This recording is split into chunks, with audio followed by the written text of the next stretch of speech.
तो आज जो न्यूज़पेपर है वो मैं यहाँ पे स्टार्ट कर रहा हूँ गिरिराज से, क्योंकि अब मैं हमारे पास जो गिरिराज है उसके बारे में थोड़ा बताता हूँ मैं आपको। एक तो ये न्यूज़पेपर वीकली आता है, और जैसे कि आप लोग हिमाचल में रह रहे हैं तो आप इसकी सब्सक्रिप्शन लगा सकते हैं, क्योंकि गवर्नमेंट का न्यूज़पेपर है। तो इसके बेनिफिट क्या है आपके लिए, जितनी भी गवर्नमेंट की जो स्कीम्स होती है, जो गवर्नमेंट का जो बेसिक डाटा होता है वो इसमें आता रहता है। तो अगर आप पूरे साल इसको पढ़ते रहोगे तो हिमाचल की बहुत सारी जो जीके है जो करंट बेस पर रहती है, वो चाहे प्रीलिम्स के लिए चाहे मेंस के लिए, इवन ऐसे के लिए और इंटरव्यू तक के लिए काम आने वाली चीज़ है ये। तो इसलिए न्यूज़पेपर को इस जो गिरिराज इसको पढ़ते रहें, और जो मैं भी यहाँ पे आपसे डिस्कस करता रहूँगा जब आता रहेगा कि महीने में एक बारी कर दिया या 2 बारी कर दिया, और अगर कोई ज़्यादा न्यूज़ हुई, अच्छी न्यूज़ हुई तो फिर 3 बारी भी कर लेंगे, बट 1-2 बारी तो हम करेंगे ज़रूर गिरिराज को, राइट। और एक बेनिफिट आपको इसका ये भी होगा कि जैसे हमारा जो हिंदी वाला पेपर होता है, तो अगर आप वीक में एक अखबार पढ़ रहे हो सही से हिंदी वाला, तो आपकी जो हिंदी है वो भी इम्प्रूवमेंट होनी स्टार्ट हो जाएगी। क्योंकि जैसे अब बहुत लंबे टाइम से हम हिंदी नहीं पढ़ते होते, छोड़ रखी होती है किसी ने 10th के बाद, तो इसका क्या है कि अगर आप रेगुलरली पढ़ते रहोगे तो जो थोड़ा मात्राओं का है, थोड़ा साथ साथ एक जिसका और भी कमज़ोर है हिंदी, जिसको लगता है कि मुझे लिखने की प्रैक्टिस और चाहिए, तो वो कोशिश करे कि दिन का 1 पेज लिख ले, उसी में से गिरिराज में से चाहे नोट्स बना दे। तो इस बहाने से आपको थोड़े नोट्स ही बन जाएंगे और हिंदी लिखने की प्रैक्टिस भी हो जाएगी, और हिंदी में लिख लो इस चीज़ को। क्योंकि हिंदी का जो पेपर आगे मेंस में वो भी क्वालिफाइंग है, बट उसमें कई बार फेल हो जाता है, तो इसलिए इसको शुरू से ही सीरियसली ले। और हिंदी के लिए एक चीज़ और है, आप करो प्रीवियस ईयर के जो क्वेश्चन है वो पहले निकाल के रखो, HS के भी, एलाइड के भी और नायब तहसीलदार के भी। तो वो क्वेश्चन अपने पास रखो और उन क्वेश्चंस में देखो कि किस तरह के क्वेश्चन पूछे गए। जैसे पर्यायवाची पूछे हैं, विलोम अविलोम शब्द पूछे हुए हैं, और दूसरा मुहावरे पूछे हुए हैं, क्या कहते हैं वो गद्यांश है, पद्यांश है। तो वो आपके सामने एक बनी रहेगी इस तरह की बात कि हमें करना क्या है बेसिकली। और उस ग्रामर्स को, जो एक ग्रामर का नाम बता रहा हूँ मैं यहाँ पे, व्याकरण भारती ग्रामर है जी पब्लिकेशन की, वो भी अपने पास रखो। तो 2 चीज़ हो गया आपके पास, एक व्याकरण भारती किताब ग्रामर की, और दूसरा आपके प्रीवियस ईयर क्वेश्चन पेपर्स, और एक साथ में गिरिराज करते रहो। तो इस तरह से क्या होगा कि आपको एकदम से बर्डन नहीं आएगा कि हिंदी भी करनी पड़ेगी। अदरवाइज़ क्या है कि हिंदी बहुत ज़रूरी है, बहुत ज़रूरी, क्योंकि हमने बहुत लंबे टाइम से छोड़ रखी होती है तो वो आती नहीं है, तो इसलिए इसको भी इतनी इम्पोर्टेंस दें। तो यहाँ पे कुछ जो न्यूज़ है वो किस तरह से पढ़नी है हम आज इस पे डिस्कस करेंगे। कोविड मानकों का प्रभावी कार्यान्वयन सुनिश्चित करेगी सरकार, मुख्यमंत्री। तो इसको इतना ज़्यादा पढ़ने की ज़रूरत नहीं है कि चलो कोविड के बारे में कुछ करेगी, किसी को कार्यभार संभालेगी तो उसको रिस्पॉन्सिबिलिटी देगी, तो इस न्यूज़ को आप छोड़ सकते हो। जयराम ठाकुर ने दी प्रधानमंत्री को बधाई, ये भी छोड़ सकते हो आप, थोड़ी पॉलिटिकल सी न्यूज़ है। और जैसे यहाँ पे दुर्गम एवं दूरस्थ क्षेत्रों के विकास के लिए सरकार प्रतिबद्ध, मतलब जो भी इंटीरियर एरिया है हमारी स्टेट का, उसमें जो भी हेल्थ को लेकर इंफ्रा या डेवलपमेंट करनी है उसके लिए सरकार कुछ काम कर रही है। तो इसमें बताया गया कि जिला सराज विधानसभा क्षेत्र में 197 करोड़ रुपीज़ से विकासात्मक परियोजनाओं का लोकार्पण। तो ये ऐसा कुछ बोल सकते हैं कि इसमें इतना सरकार ने दिया है, तो एक पॉइंट सब बन जाता है आपको मेंस के लिखने के लिए। वैसे इसमें से कुछ खास इन्फॉर्मेशन है नहीं है। अब यहाँ देखिए, यहाँ पे सरकार उठा रही है गोवंश संरक्षण के लिए सराहनीय कदम। अब जो ये है, एक तो 2019 में गौ सेवा आयोग का गठन किया गया है। देखो ये आपके इकोनॉमी वाले पेपर के लिए भी काम आएगा, पेपर 3 के लिए, और दूसरा कई बार प्रीलिम्स में पूछ सकते हैं क्वेश्चन कि इसमें क्या है। तो अब देखिए यहाँ पे 2019 में गौ सेवा आयोग का गठन किया गया है, और इसके अंदर एक चीज़ और है, 2018 से शराब की प्रत्येक बोतल की बिक्री पर 1 रुपये गोवंश सेस लगाने का निर्णय किया गया। अब यहाँ पे जो सेस होता है, सेस का मतलब क्या होता है, जो टैक्स है ना हमारा, टैक्स के ऊपर और टैक्स लगाना। तो टैक्स के ऊपर और टैक्स जो लग रहा है, तो उसमें क्लियर कर दिया कि 1 रुपये का जो सेस होगा हर बोतल पे शराब की, वो जाएगा जो हमारे पशु है, जो गाय है, जो बाहर फ्रीली घूमती रहती है, उनको जो शेल्टर प्रोवाइड करना है या उनको फूड प्रोवाइड करना है इस चीज़ के लिए। तो इसमें ये बेसिक पॉइंट्स है जो आपको पता होने चाहिए। और उसके बाद है अब इसके अंदर ये बताया गया, इतना फैक्ट आपको जानने की ज़रूरत नहीं है कि 7.95 करोड़ रुपए जमा हो चुके हैं, इसको छोड़ दो आप। और उसमें बेसहारा गोवंश का संरक्षण एवं पुनर्वास किया जाएगा, तो इसकी बात की गई है इसके अंदर, राइट। तो बाकी जो इसके मेन फैक्ट्स है हमने वही पढ़ना है। तो ये न्यूज़ है इसकी। नेक्स्ट है मुख्यमंत्री संकल्प से शिकायतों का त्वरित निवारण। और देखो इसमें बिल्कुल बेसिक इन्फॉर्मेशन जो आपको पता होनी चाहिए, मुख्यमंत्री संकल्प योजना। अब ये एक योजना है सरकार की जिसके अंदर एक नंबर दिया गया है 1100, जिसमें कोई भी इंसान हिमाचल के अंदर से रह के किसी भी डिपार्टमेंट के अगेंस्ट सीधा इस स्कीम के द्वारा शिकायत कर सकता है।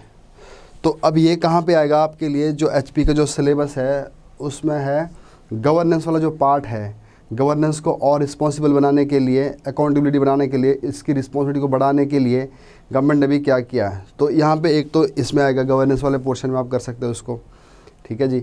और दूसरा आता है effective delivery of public services. अगर आप इस साल वाले क्वेश्चन देखोगे 20 मार्क्स का, तो इस पर ही पूछा हुआ है हिमाचल के अंदर जो पब्लिक सर्विसेज डिलीवरी है उसकी कितनी इफ़ेक्टिवनेस है। तो अब देखो जब भी गवर्नमेंट कोई सर्विस प्रोवाइड करती है अपनी तरफ से, गवर्नमेंट का तो वैसे जो गवर्नमेंट हम समझते जो हम गवर्नमेंट बनाते हैं तो बेसिक काम उसका यही है कि हमें हर तरह की सर्विस वहाँ से मिले, वो हेल्थ की हो, एजुकेशन की हो, इवन हमें लॉ एंड ऑर्डर की सर्विस भी चाहिए, हमें अगर कहीं बाहर क्राइम हो रहा है, किसी तरह की घटना घट रही है, तो उस सभी के लिए जो गवर्नमेंट हमें सर्विस प्रोवाइड कर रही है, अगर उस सर्विस प्रोवाइड करने में हमें कहीं शिकायत का मौका ना मिले, सर्विस देने की गारंटी तो दे रही है सरकार कि हम सर्विस प्रोवाइड करेंगे, बट हमें क्या पता है कि ये सर्विस हमें इतनी इफेक्टिवली हम इसको ले पा रहे हैं।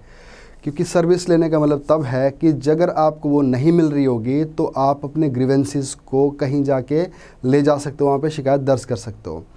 तो इसीलिए ये जो संकल्प जो योजना है जिसके अंदर क्या करोगे आप 1100 नंबर जो डायल करके कहीं भी अपनी शिकायत कर सकते हो। तो अब देखो कोई भी प्रदेशवासी टोल फ्री नंबर पर अपनी शिकायत करवा सकता है। अच्छा, इसकी कुछ खास बात यह है कि जब हम इकोनॉमिक सर्वे करेंगे हम इसमें और डिटेल में आ जाता है इसके ऊपर, और इसमें यह भी है कि जब तक अगर एक बारी हमने शिकायत कर दी तो उसके बाद वहाँ से कॉल आने स्टार्ट हो जाते हैं कि आपकी शिकायत को एड्रेस किया गया या नहीं किया गया, और उसके बाद एड्रेस करने के बाद इसका जो भी निपटारा हो गया या नहीं हुआ, जब तक आप अपनी तरफ से यस नहीं बोलोगे तब तक जो आपकी शिकायत है वो पेंडिंग रहेंगी, उसके ऊपर काम करता रहेगा। तो इसका मतलब है कि आपकी जो एंड में जो आपकी जो कंसेंट होनी चाहिए कि हाँ अब इस शिकायत को आप बंद कर दो, तब तक वो बंद नहीं होती, तब तक वो प्रोसेस में रहती है। तो इसका मतलब है कि जो सिटीजन्स है उनको यहाँ पे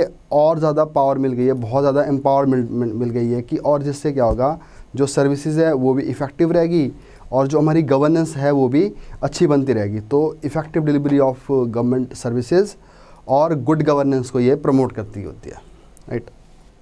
और एक ही जैसे यहाँ पे सशस्त्र सेना निधि में उदारता से अंशदान करे लोग, ये भी कोई न्यूज़ नहीं काम की। बढ़ती विकासात्मक अनिवार्यताओं को पूर्ण करेगी राष्ट्रीय शिक्षा नीति मुख्यमंत्री। तो अभी राष्ट्रीय जो शिक्षा नीति है हिमाचल में भी इम्प्लीमेंट होनी है, और हिमाचल एक ऐसी स्टेट बनने की कोशिश कर रहा है जो पहली स्टेट बनेगी जो इस जो न्यू एजुकेशन पॉलिसी को क्या करेगा, इम्प्लीमेंट करेगा। तो जो न्यू एजुकेशन पॉलिसी है मैं यहाँ पे डिस्कस नहीं करूँगा, तो न्यू एजुकेशन पॉलिसी जो भी जब न्यूज़पेपर हम करेंगे तो उस टाइम करूँगा, थोड़ा और डिटेल में करूँगा इसको। तो यहाँ पे ये समझ लीजिए आप कि जो न्यू एजुकेशन पॉलिसी है जिसमें हिमाचल ये कोशिश करेगा कि हम पहली स्टेट बन जाए इंडिया के अंदर जो इसको इम्प्लीमेंट करेगा, ठीक है। तो इसको हम यहाँ पे नहीं डिस्कस करेंगे, तो आगे कर लेंगे इसको। तो ये भी छोड़ दो, ऑनलाइन पंजीकरण। अमृत योजना के तहत चल रहे सभी कार्यों को प्राथमिकता के, और जो अमृत योजना है वो बेसिकली किसके लिए है, जो अमृत करके है ये शहरों के विकास के लिए बेसिकली। तो अब इसमें देखो अटल श्रेष्ठ शहर योजना, स्मार्ट सिटी मिशन, अमृत, प्रधानमंत्री आवास योजना, दीनदयाल शहरी आजीविका मिशन, जो जितने भी ये मिशंस है, अटल श्रेष्ठ शहर योजना ये भी शहरों के लिए है। स्मार्ट सिटी मिशन, जैसा स्मार्ट सिटी मिशन के अंदर हिमाचल की दो सिटीज़ आती है, धर्मशाला एंड शिमला, और उससे ही अमृत करके है, अटल के नाम से है। और उसके बाद प्रधानमंत्री आवास योजना जिसमें जो घर दिए जाते हैं, और उसी तरह से दीनदयाल शहरी आजीविका योजना है। तो इसका भी क्या है कि यहाँ पे मैं इस पर भी डिटेल में नहीं करूँगा, क्योंकि इसको हम आगे जब हम करंट में आएगा तो थोड़ा इसको डिटेल में करेंगे। तो भी सिर्फ मैं आपको ये बता रहा हूँ कि आपने इसमें से पॉइंट कैसे निकालना है, कैसे न्यूज़पेपर को पढ़ना है। तो जब हम नेक्स्ट टाइम करना स्टार्ट करेंगे तो थोड़ा और डिटेल में जाके करेंगे इसको। तो अब देखिए, अब आपके जो सिलेबस है वहाँ पर देखना, जो HES वाला हिमाचल GK वाला पार्ट है, तो यहाँ पे लिखा हुआ एक जगह आपके वहाँ पे अर्बन डेवलपमेंट, अगर आप नोटिस करोगे सिलेबस को, अर्बन डेवलपमेंट लिखा है आपके सिलेबस में। तो अर्बन डेवलपमेंट में, और देखो अगर आपको कुछ भी नहीं याद आता ना उस टाइम, अगर ये ज़रूरी नहीं कि मेंस में आपको बड़ा डेप्थ में आना चाहिए। अगर आपको सिंपली ये मिल गया कि ऐसी कौन सी स्कीम्स है जो सेंटर द्वारा स्पॉन्सर्ड है, जो हिमाचल में लागू है, और कुछ स्कीम हिमाचल की अपनी है जो अर्बन डेवलपमेंट के लिए काम कर रही है, तो क्वेश्चन किसी भी सेंस में आ सकता है कि व्हाट अर्बन डेवलपमेंट से आप क्या समझते हो, what steps has been taken by central government as well as state government in this direction. तो इस तरह से क्या होता है, अगर आपको इस तरह से अगर कुछ पॉइंट्स हो गए, अब देखो अपनी नॉलेज को कैसे आपने थोड़ा इसकी लेयर्स को बढ़ाना है। जैसे आज आपने कुछ नहीं किया, सिर्फ आपने लिख लिया कि हाँ हिमाचल के अंदर अटल श्रेष्ठ शहर योजना चल रही है, स्मार्ट सिटी मिशन है, प्रधानमंत्री जो आवास योजना है, और दीनदयाल शहरी आजीविका मिशन है। तो जो दीनदयाल शहरी आजीविका मिशन है, इसमें जैसे स्किल्स वगैरह सिखाई जाएगी और सेल्फ हेल्प ग्रुप बना दिए जाएंगे ताकि लोग आपस में इकट्ठे होकर काम करना स्टार्ट करें। अगर 2-3 नाम है, अगर अगली बारी जब आएगा न्यूज़ में तो इसके अंदर जो चीज़ें बताई गई है, इसके क्या क्या इसके फीचर्स है, क्या क्या इसके ऑब्जेक्टिव्स है, तो उसको आप वहाँ पे ऐड करना स्टार्ट करोगे, राइट। तो अब देखो जैसे यहाँ पर लिखा है, प्रधानमंत्री आवास के तहत पिछले वर्ष भारत से 1824 आवास स्वीकृत हुए और इस अवधि में 1300 आवास का निर्माण किया गया। तो अगर आपको बेसिक फैक्ट्स भी वो मिल जाते हैं यहाँ पे कि कितना हुआ है। कई बार प्रीलिम्स में इस तरह के क्वेश्चन पूछ भी लेता है कि इस स्कीम के तहत कितनी योजनाएं यहाँ पे कितनी डेवलपमेंट हुई है, कितने घर बनाए गए हैं। तो अब देखो बेसिक बस ये है कि आपने, ये मेरा कहने का मकसद था कि आप सिर्फ इतना समझ लीजिए कि अर्बन डेवलपमेंट आपके सिलेबस में है।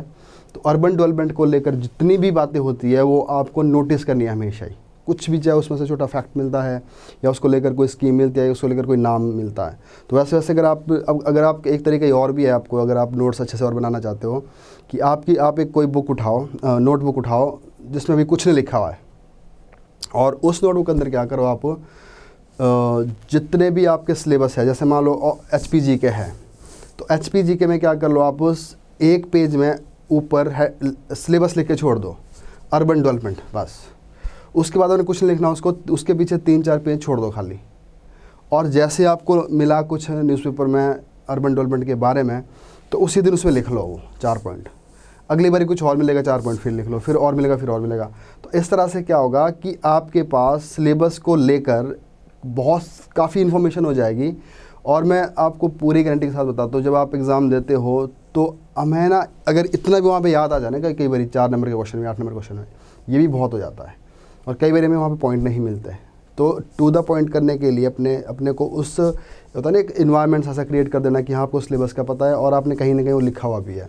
तो ये एक सबसे सही अप्रोच होती है कि अपना सिलेबस उतार के रखो पहले ही, और उसके ऊपर जो भी मिलता है वहाँ पे लिखते जाओ। तो एंड में क्या होगा, आपके पास एक नोटबुक बन जाएगी HPG के वाली, जहाँ पे आपने पहले सिलेबस लिखा हुआ है, उसके ऊपर आप हर दिन 4-4 पॉइंट, 5-5 पॉइंट उस पर ऐड करते रहे जब आपको उसके रिगार्डिंग कुछ मिलता गया, राइट।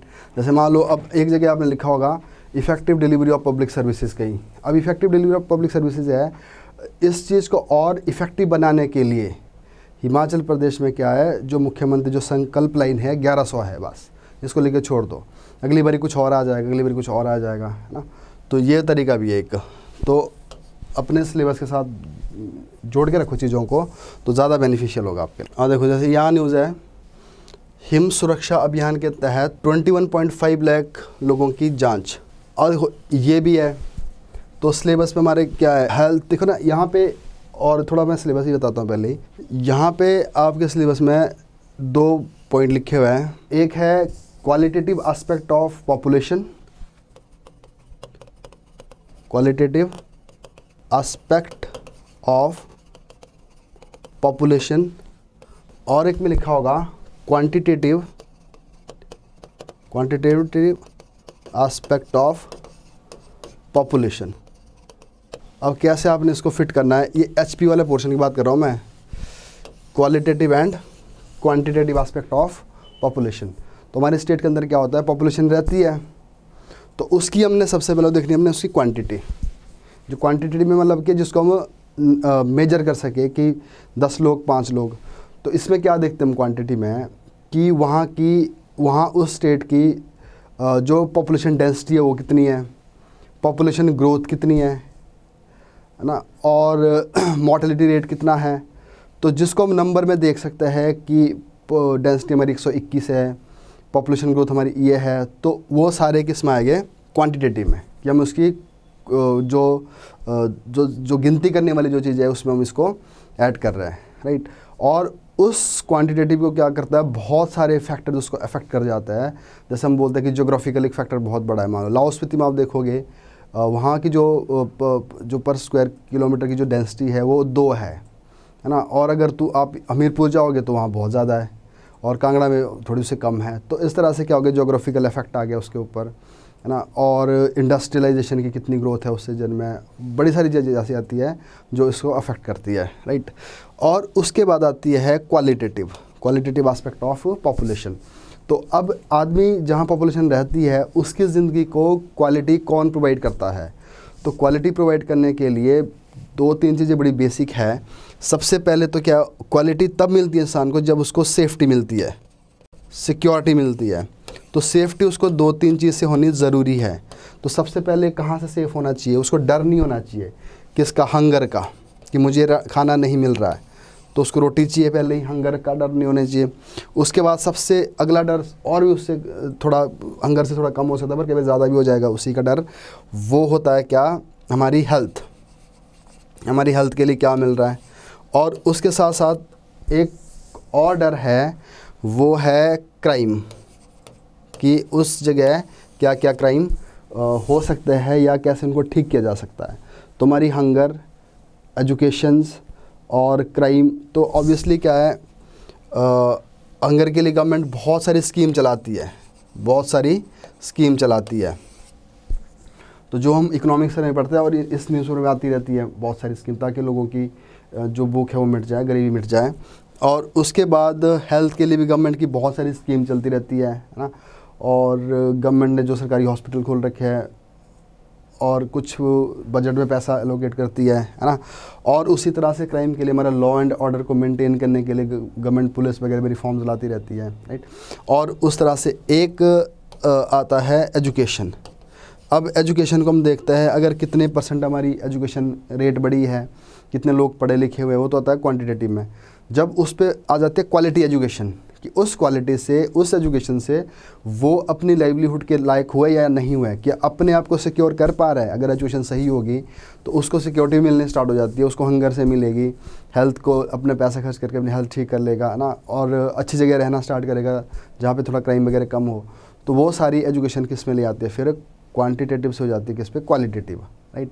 तो अब इसलिए तो कहने का मतलब ये कि हम स्कीम्स वगैरह को कहाँ पढ़ते हैं, गवर्नमेंट क्या कर रही है, तो उसको आप उस जो सिलेबस वाला पार्ट मैंने बताया अभी, qualitative and quantitative aspect of population, उसमें ध्यान रखो। अगर हमें अपनी पॉपुलेशन की क्वालिटी को और ज़्यादा बढ़ाना है, उसको अच्छी ज़िंदगी देना है, तो गवर्नमेंट को ये सारे काम करने पड़े, एजुकेशन के क्षेत्र में करना पड़ेगा, हेल्थ में करना पड़ेगा, लोगों को क्राइम से बचाना पड़ेगा, भूख से बचाना पड़ेगा। तब हम बोल सकते हैं कि हमारी लाइफ है वो क्वांटिटी में हम जितने मर्जी लोग हो, चाहे हज़ार लोग रह रहे हो एक गाँव में, पर उसकी क्वालिटी डिपेंड करती है इन सभी चीज़ों के ऊपर, राइट। तो अब देखो इस बात को ध्यान में रख के अब हमारे लेके आएगी हिम सुरक्षा अभियान के तहत 21.5 लाख लोगों की जांच। तो अब देखो हिम सुरक्षा योजना, जिसको इंग्लिश में हिम केयर है, तो जो हिम केयर योजना है, तो देखो गवर्नमेंट की जो स्कीम चली थी आयुष्मान भारत करके है सेंट्रल गवर्नमेंट की, और जिस स्कीम के अंदर ये है कि हमारे कंट्री के अंदर कम से कम कितने आई थिंक 10 मिलियंस घरों को कवर करना है, और हर एक घर के अंदर फैमिली में 5 मेंबर हो जाएंगे। तो इस तरह से कम 50 लाख लोगों को कवर करना है, तो आधी पॉपुलेशन में कवर हो जाएगी। और गवर्नमेंट पेंशन इसमें कितने की इंश्योरेंस प्रोवाइड करेगी, 5 लाख, तो 5 लाख इसमें इंश्योरेंस मिल जाएगी जिसके पास ये कार्ड होगा, जो आयुष्मान भारत वाला कार्ड है। तो अब इसमें क्या होगा कि दो तरह के काम है इसमें। एक तो देखो जो प्राइमरी लेवल पे तो इसमें बोला गया है कि बहुत सारे वेलनेस सेंटर बनेंगे। वेलनेस सेंटर में क्या होता है कि वहाँ पे कोई जो बड़ी बेसिक चीज़ है कि जो किसी को मान लो या डायग्नोज करना है या इसकी प्रिवेंशन के लिए काम करना है कि किसी तरह की डिजीज़ ना हो। और उसके बाद आगे अगर सेकेंडरी लेवल पे बात करेंगे तो जहाँ पे मान लो कोई किसी को कैंसर है, किसी को और डिजीज़ है, अगर उस पर बेनिफिट लेना है तो उसके बाद फिर आपको 5 लाख की गवर्नमेंट की तरफ से इंश्योरेंस मिलेगी। तो ये तो है नेशनल लेवल पर। अब स्टेट गवर्नमेंट क्या बोलती है, हम नेशनल लेवल पर जो स्कीम है इसको तो हम अपनी स्टेट में इम्प्लीमेंट कर ही रहे हैं, बट उसके बाद अगर कोई लोग फिर भी ना इसके अंदर आए, कोई फिर भी कोई इससे बाहर रह जाते हैं जो सेंट्रल गवर्नमेंट है, तो उसके लिए हम अपनी उसी लाइन के ऊपर उसके पैरेलल अपनी एक स्कीम लॉन्च करते हैं जो होगी हिम केयर या हिम सुरक्षा अभियान। तो ये हिम सुरक्षा अभियान देखो, अब क्वेश्चन किस तरह से आता है कि अगर आप 2017 के पेपर देखोगे तो उसमें 4 नंबर क्वेश्चन आता था कि व्हाट इज़ जो ये आयुष्मान भारत कि वो ये क्या स्कीम है, तो इसके ऊपर पूछा था। अब क्या पता अगली बारी इस बारे में पूछ ले। ये तो आता है डायरेक्ट क्वेश्चन, अगर सीधा पूछ लिया कि हिम केयर क्या है तो आप उस तरह से लिखोगे।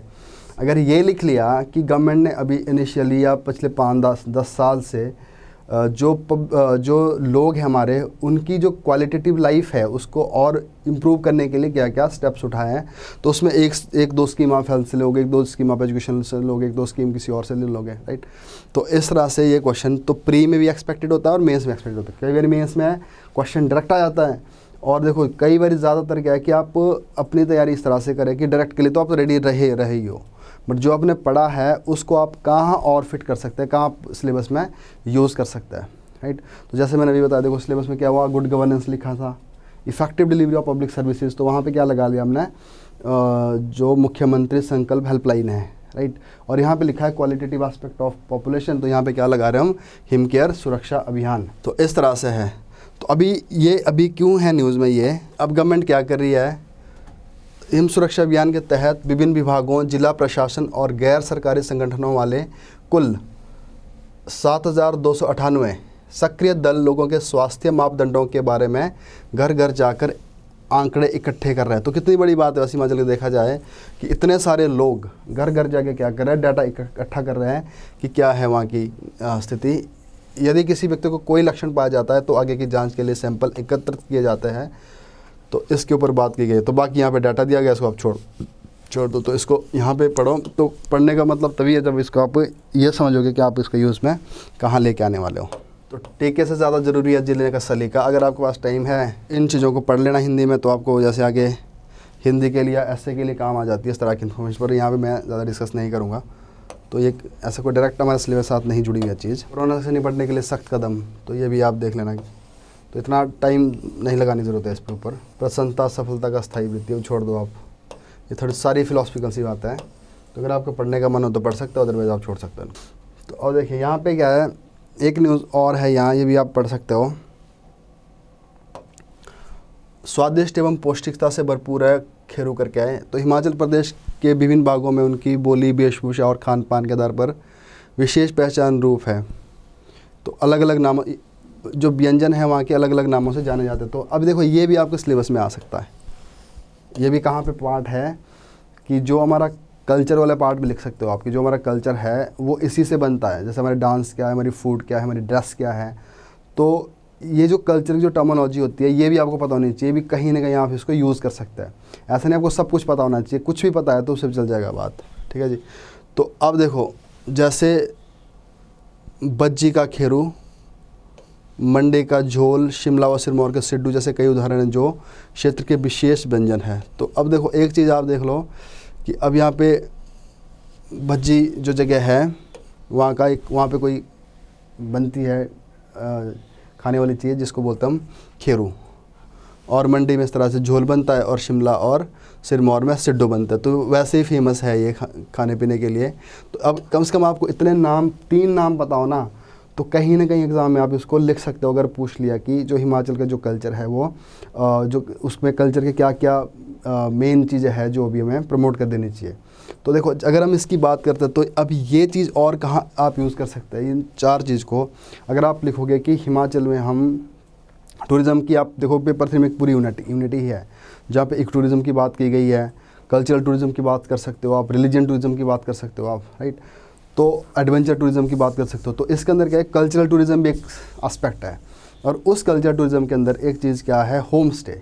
तो जब आप लोगों को होम स्टे देते हैं तो उसमें आप क्या दे रहे हो उसको, कल्चरल टूरिज़्म। तो वो वहाँ जाके उसको लगता है कि हाँ वहाँ का कल्चर देखता है और आगे जाके लोगों को बताता है, जिससे क्या होता है स्टेट के अंदर फिर रेवेन्यू बढ़ता है, लोग फिर से बाहर से आते हैं। अब कल्चर टूरिज़्म में सबसे पहले क्या करेगा, उनको क्या होम स्टे के अंदर एक ख़ास बात रहेगी, वो रहेगा लोकल फूड, कि जो खाना घर पे बनता है वो इनको खिलाया जाएगा होम स्टे में।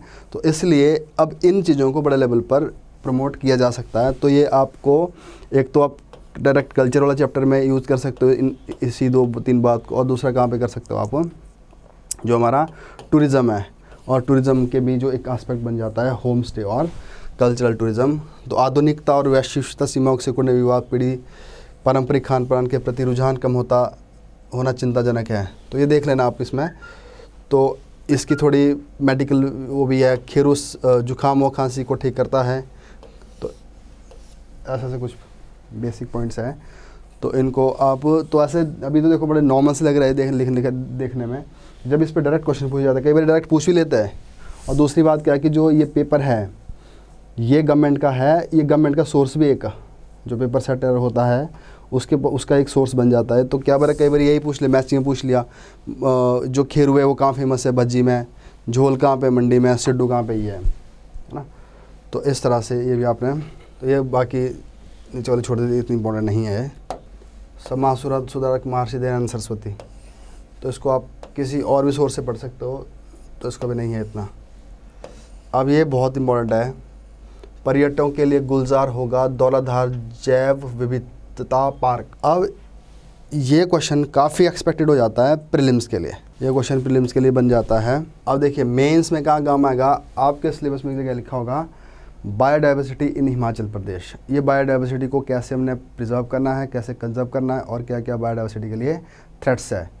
तो अब देखो ये न्यूज़ ना कई बार वैसे नॉर्मली न्यूज़पेपर नहीं आती है, स्किप हो जाती है, और प्रीवियस तरह से क्वेश्चन पूछ जाते हैं, मेंस में आप इसको यूज़ कर सकते हैं। तो ये जो जैव विविधता वाला जो पार्क है, जिसको बोलेंगे हम क्या इंग्लिश में, बायोडाइवर्सिटी पार्क।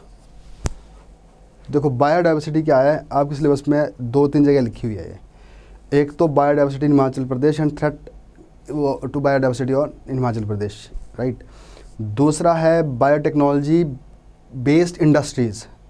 तो पेपर 1 में इंडस्ट्री की बात की गई है, तो वो भी किसके बेस पर है, बायोटेक्नोलॉजी वाली बेस के ऊपर इंडस्ट्री हो गया। तो देखो 3 जगह आपके लिए ज़रूरी है, एक बायोटेक्नोलॉजी बेस्ड इंडस्ट्री, एक बायोडाइवर्सिटी इन हिमाचल प्रदेश, और तीसरा टूरिज़्म एंड इको टूरिज़्म। और चौथा आप इसको और यूज़ कर सकते हैं, ये भी आपके सिलेबस में लिखा हुआ है शब्द, ये है non tax revenue of state, non tax revenue. तो ऐसे कौन से रेवेन्यू है जिनको हम नॉन टैक्स के बगैर स्टेट एक्वायर कर सकती है, ठीक है जी। तो अब देखो यहाँ पे क्या है कि सबसे पहले तो हिमाचल में 2 ही बायोडाइवर्सिटी पार्क है। तो पहला पार्क है कुल्लू में, और दूसरा पार्क बन गया यहाँ पे ये धर्मशाला में। तो पहला पार्क कुल्लू में है और दूसरा बन गया हुआ है धर्मशाला में। देखो ये किसकी बात कर रहा है, दौलतधार जो रेंज है वहाँ बना है बेसिकली पार्क। तो दौलतधार जैव विविधता पार्क, तो दौलतधार बायोडाइवर्सिटी पार्क। तो अब देखो इसमें क्या है, पहला मैंने बताया कुल्लू ज़िला में है, और दूसरा यहाँ बन गया है। राज्य का क्या होगा, दूसरा पवित्रा पार्क है। इससे पहले एकमात्र बायोडाइवर्सिटी पार्क कुल्लू ज़िला में निर्मित किया गया है। अब यहाँ तक तो ये बायोडाइवर्सिटी की बात कर रहा है, और वहाँ से आगे किसकी बात करेगा, टूरिज़्म के लिए। तो इसमें क्या है, इसमें सब कुछ है, आधुनिक जो सुविधाएं होती है, चाहे वो शौचालय है, जलपान है, और संस्कृत गतिविधियों के लिए मॉडर्न थिएटर भी शामिल किए गए। तो अब इन पार्क्स के अंदर एक तो प्रिजर्वेशन हो रही है, और दूसरा क्या हो रहा है, लोगों को इनवाइट किया जा रहा है कि आप आओ यहाँ पे टूरिज़्म पर्पज़ से, और इनको यहाँ पे आप घूम फिर सकते हो। और उसके सिवाय अगर आपको कुछ और भी चाहिए, अगर आपको अगर आपको वहाँ का फूड चाहिए, खाना चाहिए, और भी जो फैसिलिटी है वो थिएटर वगैरह है, तो वो सारा यहाँ पे उपलब्ध कराया जाएगा। और दूसरे क्या है, पार्क में कई किस्म के पौधे रोपे गए हैं, ये पौधे दूसरे राज्यों से मंगाए गए हैं। और अब देखो, अगर कोई विजिटर वहाँ पे आ रहा है तो अगर वो चाहे वहाँ भी अपनी तरफ से वो उस पार्क में कुछ प्लांटेशन कर सकता है। जैसे किसी को मानो बर्थडे सेलिब्रेशन करना है या किसी को एनिवर्सरी सेलिब्रेट करनी है अपनी, तो अपने नाम से, अपने इसके नाम से क्या करेंगे, वहाँ पे और भी प्लांट लगाएंगे। तो इससे क्या होगा, जो हमारी स्टेट है उसके अंदर और प्लांटेशन होनी स्टार्ट हो जाएगी, और वहाँ पे जो बायोडाइवर्सिटी है उसको प्रिजर्वेशन एंड प्रोटेक्शन दोनों मिलने स्टार्ट हो जाएगी। ठीक है जी। तो पार्क के भीतर कांगड़ा जिला संबंधित ऐतिहासिक जानकारियों की प्रदर्शनी भी मौजूद होगी। तो इसमें एक चीज़ और हो जाएगी कि लोगों के एक एग्जीबिशन टाइप लगनी स्टार्ट हो जाएगी, जिसमें कांगड़ा जिले के अंदर की जो भी कुछ भी हिस्टोरिकल जो होगी चीज़ें वो दिखाई जाएगी, ताकि पर्यटक यहाँ के प्राचीन इतिहास से अवगत हो जाए। तो और देखो, अब कितनी ज़्यादा इन्फॉर्मेशन सही है ये कि हमारी स्टेट के अंदर टूरिज़्म को अट्रैक्ट करने के लिए ये भी एक साधन बन गया है, और दूसरा गवर्नमेंट भी इसके ऊपर उतना ही काम करे ताकि ये और इफ़ेक्टिव हो जाए, राइट। तो एशियन डेवलपमेंट बैंक इस प्रोजेक्ट, अब देखिए, अब यहाँ पे ये क्वेश्चन आप लिख ही लो कहीं पे भी। अब ज़्यादातर इस स्टेट में क्या क्वेश्चन पूछ जाते हैं कि जो ये सरकार कर रही है, ये कदम उठाया है गवर्नमेंट ने, इसको कहाँ से असिस्टेंस प्रोवाइड हो रहा है, कहाँ से इसको फंडिंग आ रही है। तो इसको फंड करने वाला है एशियन डेवलपमेंट बैंक।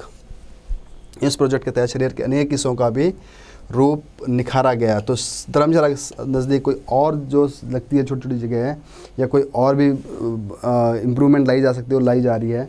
तो यहाँ पे प्रीलिम्स के लिए आपने क्या रखना है, अब दो बात याद है यहाँ पे।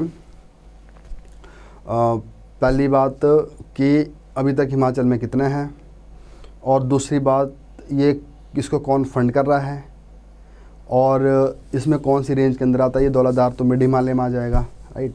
और बाकी टूरिज़्म के लिए तो बहुत बड़ा एस्पेक्ट है। जैसे मैंने बताया कि एक तो यहाँ पे नेचर जुड़ गया, और दूसरा गवर्नमेंट यहाँ पे कुछ अपनी इंफ्रा दे रहा है, अपनी कुछ फैसिलिटी दे रहा है, राइट। और लोगों को जो यहाँ का कल्चर है उससे भी अवगत कराया जा रहा है, राइट।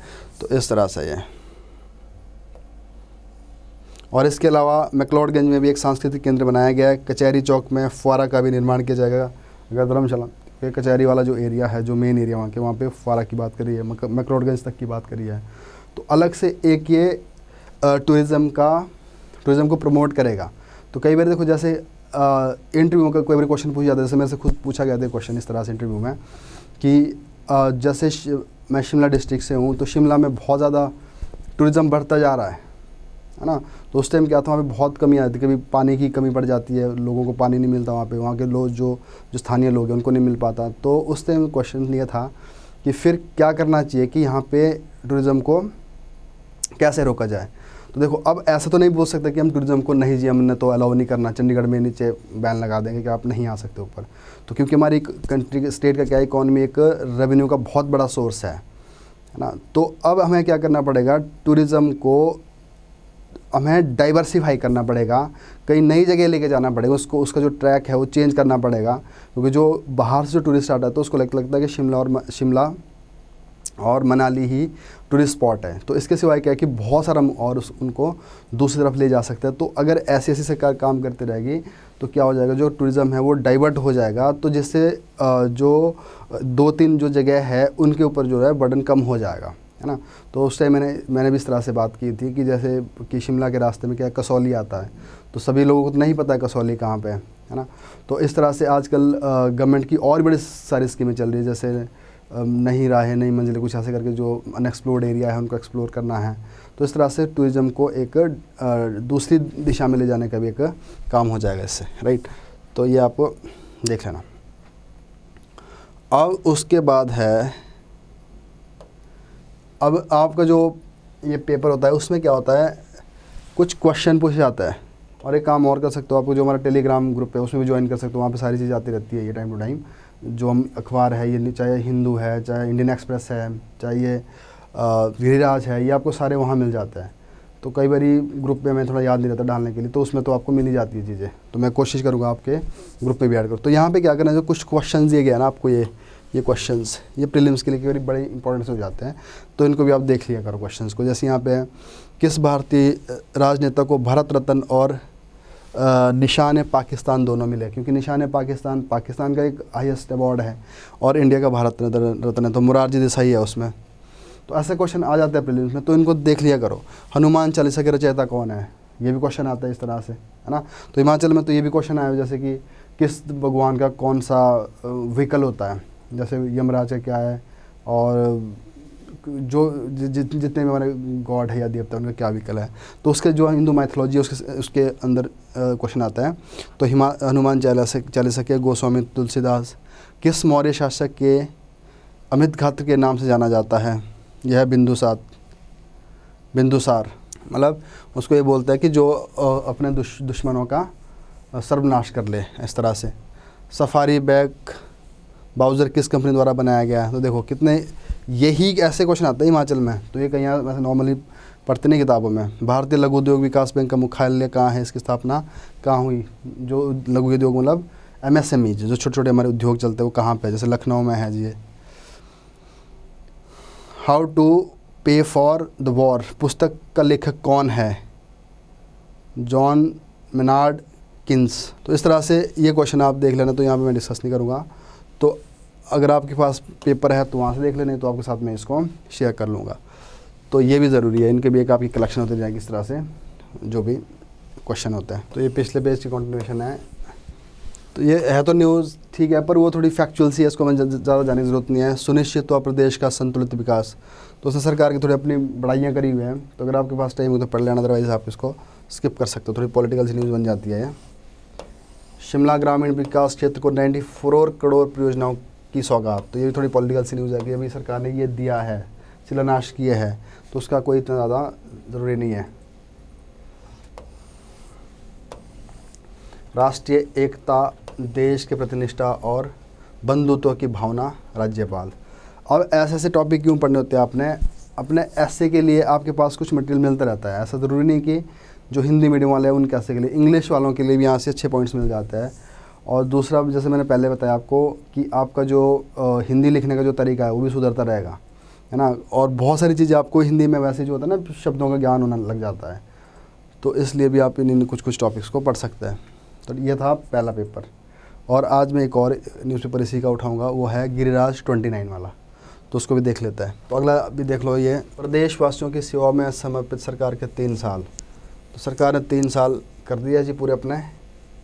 तो अब इसमें क्या क्या है, तो कुछ चीज़ें आपको यहाँ पे जो पॉइंट्स है इसमें, जो बढ़िया पॉइंट है जो गवर्नमेंट ने काम किया, जो आपको भी पता होने चाहिए। तो सबसे पहले क्या है, रोहतांग टनल 3 अक्टूबर 2020। आप डेट इसकी याद रख लो प्रीलिम्स के लिए। प्रीलिम्स में हिमाचल में क्या करते हैं, ये क्वेश्चन इस तरह से पूछते हैं कि ये स्कीम कब लॉन्च हुई। अब देखना पिछले पेपर उठा के, तो स्कीम की डेट पूछ लेते हैं। तो अभी देखो, हमें इतना तो पता है कि रोहतांग टनल बनी है, बट इसकी एग्जैक्ट डेट नहीं होती कब इसको राष्ट्र के नाम किया गया स्टेट द्वारा, ठीक है जी। जो सरकार अपनी यहाँ पे तारीफ़ें कर रही है, बट उन तारीफ़ों के बीच में हमारे लिए भी कुछ मटेरियल मिल रहा है, तो आप उस मटेरियल को देख लीजिए। तो नेक्स्ट है इसमें, प्रदेश सरकार ने दूर दराज क्षेत्रों के लोगों के घर द्वार पर स्वास्थ्य सुविधाएं प्रदान करने के लिए जीवन धारा, तो अभी भी देखिए जी, ये भी इम्पोर्टेंट है। तो यहाँ पे किसकी बात की गई है, जीवन धारा सरकार का एक इनिशिएटिव है जो प्री के लिए क्वेश्चन बनता है, और साथ में मैंने बताया था भी क्वालिटेटिव एस्पेक्ट ऑफ पॉपुलेशन। प्रदेश सरकार द्वारा दूर दराज के क्षेत्रों के लोगों के लिए, तो सबके लिए नहीं है, किसके लिए होगा, दूर दराज के क्षेत्रों के लोगों के लिए, जो मोबाइल क्षेत्रों के लिए स्वास्थ्य सुविधाएं प्रदान करने के लिए मेडिकल यूनिट, ये अपने आप में क्या होगी, एक मेडिकल यूनिट होगी जिसको नाम दिया गया जीवन धारा। और जो मोबाइल प्राथमिक स्वास्थ्य केंद्र के रूप में कार्य करेगी। मोबाइल होता है ना, जो उनकी वैन चलती है, तो आज जो एक गाड़ी वहाँ जाएगी, इस क्षेत्र में जाएगी, फिर कल उस क्षेत्र में जाएगी, तो उसके अंदर मेडिकल जो लोग हैं उनकी टीम होगी और वहाँ पे उनकी थोड़ी जांच वगैरह करेगी। तो इसके देखो 3 बात है इसके प्री के लिए। तो जो जीवन धारा है, सबसे पहले है दूर दराज क्षेत्र के लिए, उसके बाद इसमें काम करने वाली जो एक मेडिकल यूनिट बनेगी, और तीसरा इसका कोई परमानेंट नहीं होगा कि कहीं एक डिस्पेंसरी हॉस्पिटल, ऐसा नहीं होगा। ये क्या होगी, एक मोबाइल वैन होगी, एक तरह के जो गाड़ी होगी वो वहाँ जाती रहेगी, ठीक है। सरकार ने कोरोना काल में स्वास्थ्य क्षेत्र में को अहमियत देते हुए चिकित्सा संस्थानों के लिए, तो ये आप जीवन धारा ये भी यहाँ फिलहाल याद रखो। आप पूछ रहे हो सर गिरिराज कितने टाइम का पढ़ना पड़ेगा, मीन्स फ्रॉम विच मंथ। देखो गिरिराज आप ना देखो, अगर आप तो रखते हो प्रीलिम्स को ध्यान में, तो आप समझिए कि साल भर का तो पढ़ लेना चाहिए। साल भर का कि अगर आपका प्रीलिम्स मई में है तो आपको पिछले मई से पढ़ लेना चाहिए, क्योंकि उसमें काफ़ी सारी इस तरह की इन्फॉर्मेशन होती है, राइट। और इतना भी है कि प्री में कई बार इतने 1-2 क्वेश्चन आ जाए, ज़्यादा भी नहीं आते प्रीलिम्स से, क्योंकि प्रीलिम्स में जो चीज़ हम अभी गिरिराज में पढ़ते हैं ना पूरे साल में, वो ज़्यादातर हमें दिख जाती है बाद में इकोनॉमिक सर्वे एंड बजट में। तो गवर्नमेंट क्या करती है, इकोनॉमिक सर्वे में अपनी जो जितनी भी पीछे जो चीज़ें हुई सरकार ने, जो भी अपनी स्कीम लगाई है, जो भी चलाई है, वो सारी इकोनॉमिक सर्वे के अंदर आ जाती है और बजट के अंदर आगे की आ जाती है। तो इस तरह से अगर इसका जो पूरा मेन जो कंक्लूजन हो तो मिल जाता है हमें इकोनॉमिक सर्वे एंड बजट में। तो प्री के लिए साल भर का पढ़ लो और बाद में आप उसको जोड़ दो अपने बजट एंड इकोनॉमिक सर्वे, जो मैं आपको यहाँ पे क्लास में कराऊंगा। बट उससे भी जो मैं इसको इम्पॉर्टेंट मानता हूँ वो है मेंस पर्सपेक्टिव से, क्योंकि मेंस के लिए ज़रूरी नहीं कि आपने 1 साल का ही पढ़ना है, उसके लिए आप पीछे 1 साल और पीछे चले जाओ।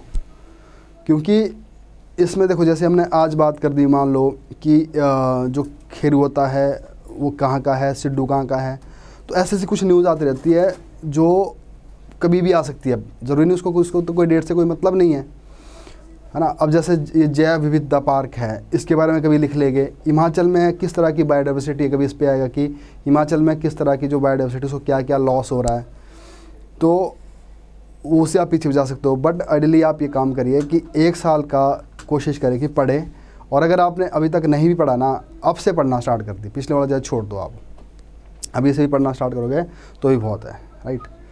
तो पढ़ना ज़रूर है इसको, क्योंकि इसको मैं बिल्कुल हाईली रिकमेंड करता हूँ मैं आपको गिरिराज न्यूज़पेपर पढ़ना, क्योंकि वो गवर्नमेंट का सोर्स है, गवर्नमेंट का एक अखबार है, पेपर का एक सोर्स बन जाता है।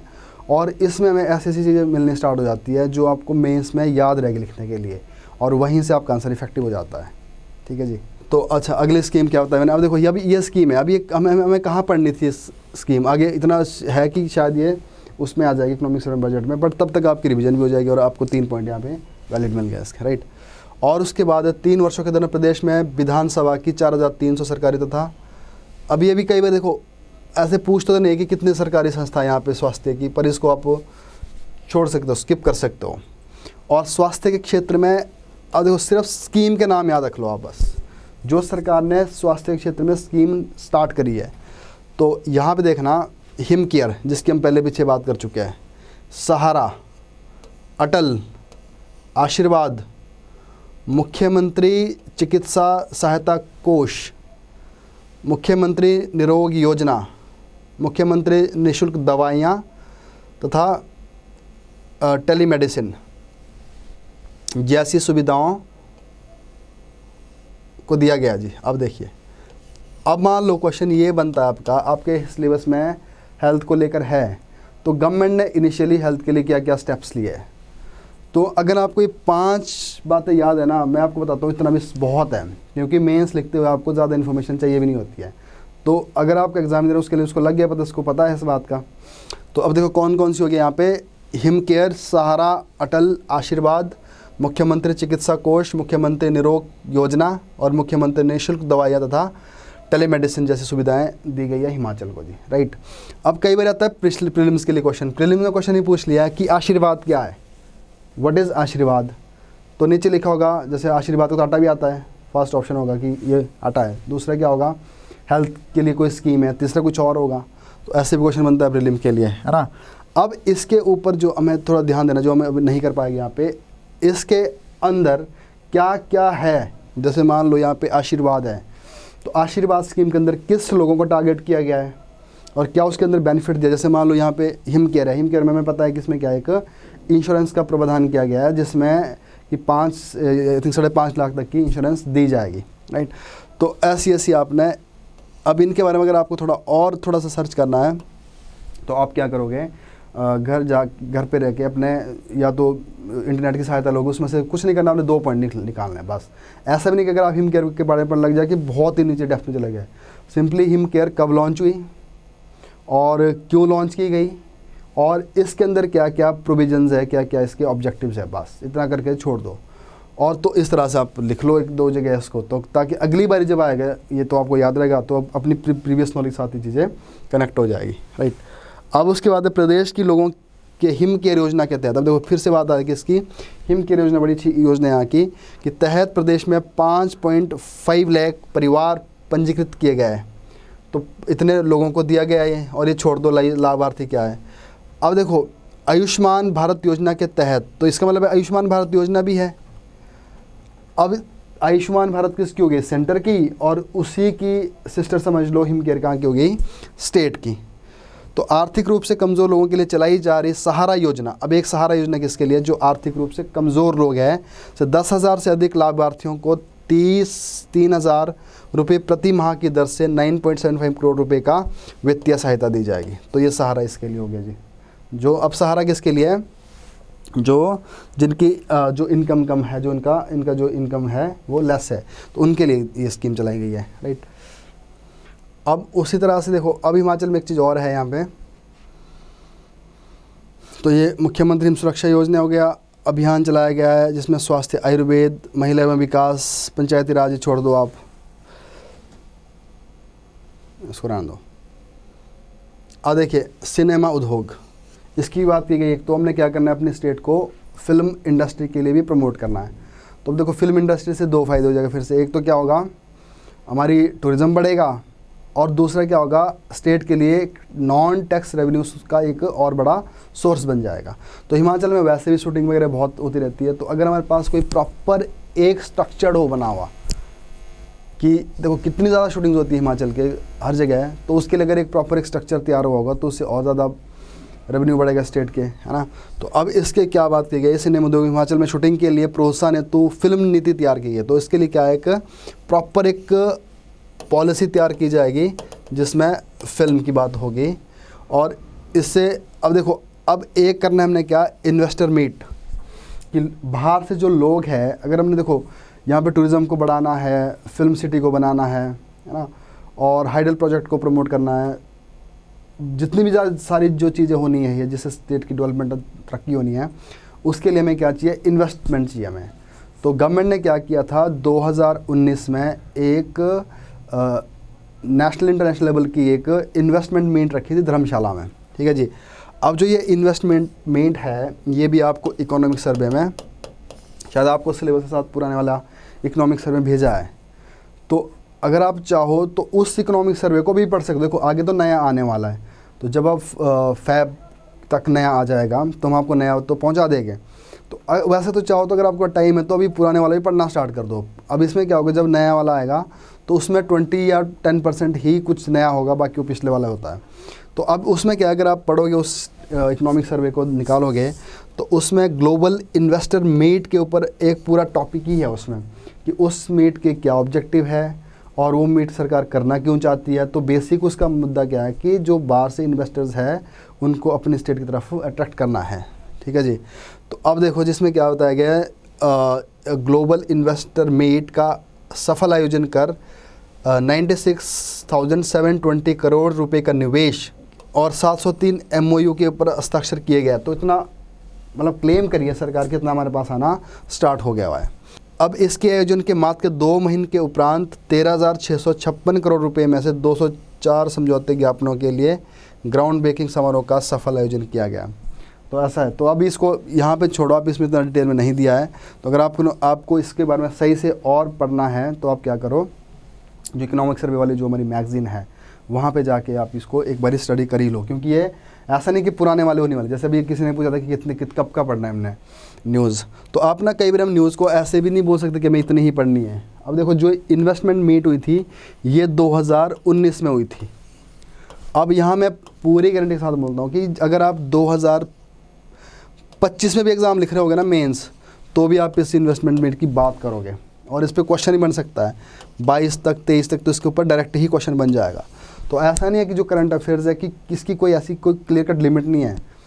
तो जो हम 1 साल के करंट पढ़ते हैं ना, वो ज़्यादातर ये होता है कि चलो न्यूज़ में है, कोई अपॉइंटमेंट नहीं हो गई, कुछ नया इस तरह से कोई स्कीम लॉन्च कर दी, बट उसकी जो बैकग्राउंड पीछे से होती है। जैसे हम अब मनरेगा है, अब मनरेगा कितने साल पुरानी स्कीम है, तो अभी भी देखोगे आप, आपका जो सिलेबस है मेन का, वहाँ अभी मनरेगा मिशन है, मनरेगा को मेंशन कर रखा है ना। और जब भी अभी एम्प्लॉयमेंट की बात होगी स्टेट में, जब मर्जी होगी, जब आप पेपर दोगे, चाहे 25 में दो, 26 में दो, 20 में दो, 22 में दो, तब आप मनरेगा की बात करोगे। और तब ये बात करोगे कि इस साल मनरेगा के अंदर इतनी अचीवमेंट हुई है, इतनी वुमेन को रोज़गार मिली है, इतनी मैन को मिली है। तो इस तरह से ना करंट एक ऐसा चीज़ है जो आपको हमेशा ही करते रहना है ना। और अगर आप सही से करंट अफेयर को करेंगे, मैं पूरे इसके साथ बता रहा हूँ आप कन्विक्शन के साथ, 40 या 50% सिलेबस आपका इधर ही है। बस तरीका आपको होना चाहिए कि आप उसको किस तरह से यूटिलाइज़ कर रहे हो, कहाँ पे यूज़ कर रहे हो उस चीज़ को, राइट। तो अब यहाँ पे ये बता रहा हूँ मैं कि इस स्कीम को आप समझ लो कि हाँ सरकार ने काम किया है, बट इसके लिए कहाँ जाओ, आप कोई अच्छा सा सोर्स पढ़ लो, जो मैंने अभी आपको रिकमेंड किया है, हमारी जो है इकोनॉमिक सर्विस में से पढ़ लो। अब घर घर पहुँचे विकास की अविरल धारा। देखो ना, जो ऐसे जो शब्द है ना, ये इनको पढ़ने का आपको बेनिफिट ही हो जाएगा, क्योंकि जब आप पढ़ते हैं गद्यांश पद्यांश हिंदी वाला पेपर होता है, तो वहाँ पे इस तरह की चीज़ें आपको थोड़ी इनसे फेमिलियरिटी रहती है, यूज़ में रहती है चीज़ें, ठीक है जी। अब इसमें क्या है कि सरकार ने भी क्या क्या काम किया, और ये सारी नोट करने वाली चीज़ें है, चाहे आप इनके प्रॉपर नोट्स बना दो, लिख लो एक एक जगह कहीं कहीं। तो अब सरकार क्या बोल रही है, ये भी इकोनॉमिक्स से मिल जाएगा कि हमारी जो स्टेट है, राज्य के पास 23,000 मेगावाट से ज़्यादा बिजली बनाने की क्षमता है। तो अगर आप इकोनॉमिक सर्वे उठाओगे तो उसमें एक चैप्टर मिलेगा आपको, I think electricity and power करके है, तो उसमें आपको सारा मिल जाएगा, कितनी हमारी कैपेसिटी है, कितना हम हार्नेस कर रहे हैं, कितना हमें नहीं करना चाहिए, कितना करना चाहिए, राइट। तो 27,000 मेगावाट की हमारी कैपेसिटी है, बहुत बार प्रीलिम में पूछा गया है, और जिसमें से हम कितना निकाल रहे हैं, 10,600 ही हम निकाल पा रहे हैं, और ज़्यादा नहीं निकाल पा रहे हैं, राइट। और वो इसलिए निकाल पा रहे हैं क्योंकि हमारे पास इंफ्रा नहीं है, इन्वेस्टमेंट नहीं है हमारे पास, और दूर दराज का क्षेत्र है, वहाँ पे सड़कें नहीं है ना, और इन्वायरमेंटल क्लियरेंस की ज़रूरत पड़ जाती है कभी, तो बहुत सारे इश्यूज़ है जिसकी वजह से हम हार्नेस नहीं कर पा रहे। तो आपके एक चैप्टर ही है पावर वाला, तो उसमें देखना सीधा क्वेश्चन बन जाता है। अगर मान लो यही क्वेश्चन बन गया कि 27,000 मेगावाट की कैपेसिटी होते हुए भी we are capable harnessing only 10,600 megawatt, तो अगला इसके आगे जोड़ देंगे कि इसके पीछे क्या रीज़न्स है, क्या कॉजेज़ हो सकते हैं कि हम इसको प्रॉपर्ली हार्नेस नहीं कर पा रहे, तो इसको हार्नेस करने के लिए हमें करना क्या चाहिए, राइट। तो अब यहाँ पे आपको एक क्लू मिल गया, सरकार की तरफ ही ये बोल रही है कि सरकार खुद बोल रही है कि हमारे पास इतनी कैपेसिटी है कि हमें इतना ही हम निकाल पा रहे हैं, और जो कि प्रीलिम में बहुत बड़े क्वेश्चन पूछे गए, जो बनता है 38% ही हार्नेस कर पा रहे हैं, क्योंकि ऐसे मेरे को याद है कि जितना हमारे पास पोटेंशियल है उसका 38% ही हम हार्नेस करता है, परसेंट में 38 है, और अदरवाइज़ इतना है। तो अब उसके लिए सरकार क्या कर रही है, बहुत सारे जो नए नए प्रोजेक्ट्स हैं उनको बढ़ाने की कोशिश कर रही है। पावर कन्वेंशन में सितंबर में शिमला में आयोजित एक पावर कनक्लेव हुई थी, एक मीटिंग हुई थी, और जिसमें सारी बातें की गई थी कि जिसमें 2,927 क्षमता की जल विद्युत परियोजनाओं के लिए 10 MOU हस्ताक्षर किया। तो ये आपको इतना जानने की ज़रूरत नहीं है। और इससे क्या होगा, अगर ये सारा जो जितने हम चाहते हैं इसको इम्प्लीमेंट करना, ये MOU जो साइन किए गए हैं, उससे क्या हो जाएगा, स्टेट में 13,000 से ज़्यादा लोगों के लिए एम्प्लॉयमेंट जनरेशन हो जाएगी। तो एम्प्लॉयमेंट का भी एक सोर्स बन जाएगा ये, और रेवेन्यू का भी सोर्स बन जाएगा। तो अगर आप फिर से देखना, आप अपने सिलेबस में वहाँ एक जगह लिखा होगा रेवेन्यू फ्रॉम हाइड्रो पावर्स, तो जो हमारे हाइड्रो पावर है उससे क्या रेवेन्यू आता है स्टेट का, ये सिलेबस में मेंशन्ड है। तो इसीलिए मैं देखो बार बार आपको फोकस करता रहता हूँ, आपको सिलेबस याद रहना चाहिए। अगर आपको सिलेबस पता होगा कि वहाँ पे रेवेन्यू की बात की गई, किसमें, यहाँ पे ऐसा नहीं किया कि कितना, ये बात में सिलेबस नहीं की गई कि हम कितना पोटेंशियल है, क्या करना चाहिए, वहाँ सीधी बात की है कि मैं इससे कितना रेवेन्यू जनरेट होता है। तो रेवेन्यू जनरेट करने की बात करूँ तो मैं ये सारा कुछ देखना पड़ेगा। केंद्र सरकार ने राज्य कुल्लू और शिमला जिलों में स्थित लुहरी चरण, अब लुहरी की बात की गई है परियोजना में। अब देखो, अब ये न्यूज़ में है ना इस टाइम लुहरी, ये उधर पड़ती है रामपुर और कुल्लू साइड। तो उसमें अब आपने देखना है कि इस लुहरी की क्या क्या खास बात है, किस रिवर के ऊपर है, किस डिस्ट्रिक्ट के अंदर है ना। तो ऐसी बेसिक इन्फॉर्मेशन हमें रखनी है कि कोई प्रीलिम क्वेश्चन बन जाता है। और दूसरा है, सरकार ने अभी क्या हुआ है, प्राकृतिक सौंदर्य से परिपूर्ण इस पहाड़ी क्षेत्र में पर्यटन विकास को व्यापक संभावना मौजूद है। कोरोना महामारी से क्या हुआ है, वहाँ पे थोड़ी दिक्कत आई है, तो सरकार ने क्या कर दिया, उनको माफ़ कर दिया कि बिजली के जो बिल थे वो थोड़े माफ़ किए गए। अब एक और है यहाँ पे, यह है टूरिज़्म को लेकर, यह है एशियाई विकास बैंक द्वारा वित्तीय पोषित 1892 करोड़ रुपए ट्रेंच 2 पर्यटन विकास योजना की स्वीकृति प्राप्त हो चुकी है। अब देखो, अब यहाँ पे क्या है कि सरकार के जो ट्रेंच 1, ट्रेंच 2, ट्रेंच 3 है, इसका मतलब क्या है, ट्रेंच 1 है कि एक पर्टिकुलर एरिया डिसाइड कर दे कि हमने इसको ग्रो करना है टूरिज्म के पॉइंट से, और फिर गया हम ट्रेंच 3 में, उसमें कुछ पर्टिकुलर एरियाज़ है, मेरे को भी एग्जैक्टली याद नहीं आ रहे, वो भी अगर आप देखोगे सिलेबस में जो टूरिज्म वाला चैप्टर है हमारा जो इकोनॉमिक सर्वे है उसमें इसके बारे में बात की गई है। तो ट्रेंच 1 में कुछ काम किया, फिर ट्रेंच 3 में काम किया, फिर ट्रेंच 2 छोड़ दिया। तो ऐसा समझ लीजिए किस तरह से प्रोजेक्ट बांटे हुए हैं 1, 2, 3, और उसके लिए जो पैसा में मिलता है वो मिलता है जो एशिया विकास बैंक है, एशियन डेवलपमेंट बैंक हमें पैसा देता है। और ये क्वेश्चन आप बांध दो पूरी तरह से कि कितना अमाउंट इसमें आने वाला है, तो वह है 1892 करोड़। तो ऐसे क्वेश्चन बनते हैं प्री में, फिर आप बोलोगे कि प्रीलिम्स में इस तरह से फैक्चुअल क्वेश्चन पूछ लेते हो जो नहीं पूछने चाहिए, बट ये पूछने होते हैं क्योंकि इस तरह की गवर्नमेंट के बहुत बड़े बड़े प्रोजेक्ट्स होते हैं और गवर्नमेंट इनके लिए बड़ी एम्बिशियस भी रहती है कि ऐसा होना चाहिए स्टेट के अंदर। और दूसरा, वहाँ से फंडिंग आ, इतनी बड़ी एजेंसी फंड कर रही है, तो इसको भी आप प्रीलिम्स के लिए आप क्वेश्चन समझ लीजिए, ठीक है जी। और उसके बाद है 15वां वित्त आयोग से वर्ष में 2020-21 के लिए पंचायतों के लिए 214 करोड़ रुपए की पहली किस्त प्राप्त हो गई है। ये भी एक अचीवमेंट ही समझ लीजिए, आप भी रेवेन्यू सोर्स है। और देखो होता क्या है, जो वित्त आयोग है ना, जिसको बोलते हैं फाइनेंस कमीशन, तो फाइनेंस कमीशन 2 होता है, एक होता है सेंटर का, एक होता है स्टेट का फाइनेंस कमीशन। सेंटर का फाइनेंस कमीशन एंड स्टेट का फाइनेंस कमीशन। जो सेंटर का फाइनेंस कमीशन, इसका काम होता है जो भी रेवेन्यू जनरेट होता है सेंट्रल गवर्नमेंट के पास, उसको सेंटर और स्टेट के बीच में डिवाइड कर देता है। तो revenue division between centre and state. और जो स्टेट का होता है वो रेवेन्यू को डिवाइड करता है स्टेट और लोकल गवर्नमेंट के बीच, पंचायत के बीच में। तो अब देखो, अब यहाँ पे वैसे तो देखने में क्या लगता है कि जो सेंट्रल जो फाइनेंस कमीशन है ये सिर्फ स्टेट और सेंटर के बीच में पैसा देता है।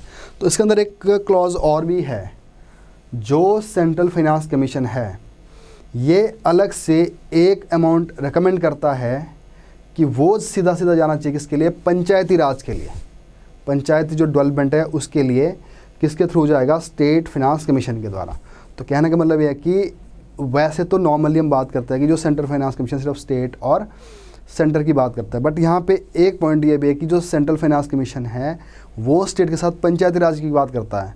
तो वो क्या कहता है कि हम कुछ पैसा स्टेट फाइनेंस कमीशन को इसलिए देते हैं ताकि वो आगे जाके किसको दे, वहाँ की पंचायत को दे दे। तो पंचायत के पास इतना लिंक है डायरेक्टली देखते हैं जो सीधा सेंट्रल गवर्नमेंट के साथ है। तो सेंटर से भी रेवेन्यू स्टेट गवर्नमेंट को तो आता ही आता है, बट साथ में कहा जाता है पंचायत को भी जाता है। तो ये बोल रहा है कि अब जो 15वां फाइनेंस आयोग है हमारा, तो उसने जो 2020 से लेकर 25 तक चलना है, उसने उसकी जो पहली जो किस्त थी जो हमारी पंचायत के लिए दी गई थी वो भी स्टेट के पास आ चुकी है। तो इससे भी हमारे जो सीएम साहब है खुश है कि हमने ये काम किया जी। एक तो हमने 1192 करोड़ रुपए एशियन डेवलपमेंट बैंक से लिया है, जिससे हमने क्या करना है यहाँ पे जो टूरिज़्म को प्रमोट करा है, जिसकी बात की है ट्रेंच 2 वाले की बात की है जी, ठीक है जी। और उसके बाद अगर हमने इलेक्ट्रिसिटी को हमारी जो पोटेंशियल है उसको और बढ़ाना है, सिर्फ हमें 10,000 के करीब 10,600 हम हार्नेस कर पा रहे हैं, उसके लिए हमने क्या रखी थी, पावर कनक्लेव। तो पावर कनक्लेव में हम एक काम कर रहे हैं, एशियन डेवलपमेंट के साथ हम दूसरा काम कर रहे हैं। और स्टेट में रेवेन्यू लाने के लिए क्या है कि 15 जो वित्त आयोग जो फाइनेंस कमीशन है उसको भी हमें पैसा मिल गया है। प्रदेश सरकार ने अपने वर्तमान कार्यकाल के दौरान ग्रामीण के घर द्वार पर रोज़गार उपलब्ध करवाने के लिए मनरेगा के तहत, अब देखो प्रीलिम से क्वेश्चन पूछा जाता है कि मनरेगा के तहत कितना पैसा यहाँ पे सरकार ने दिया है।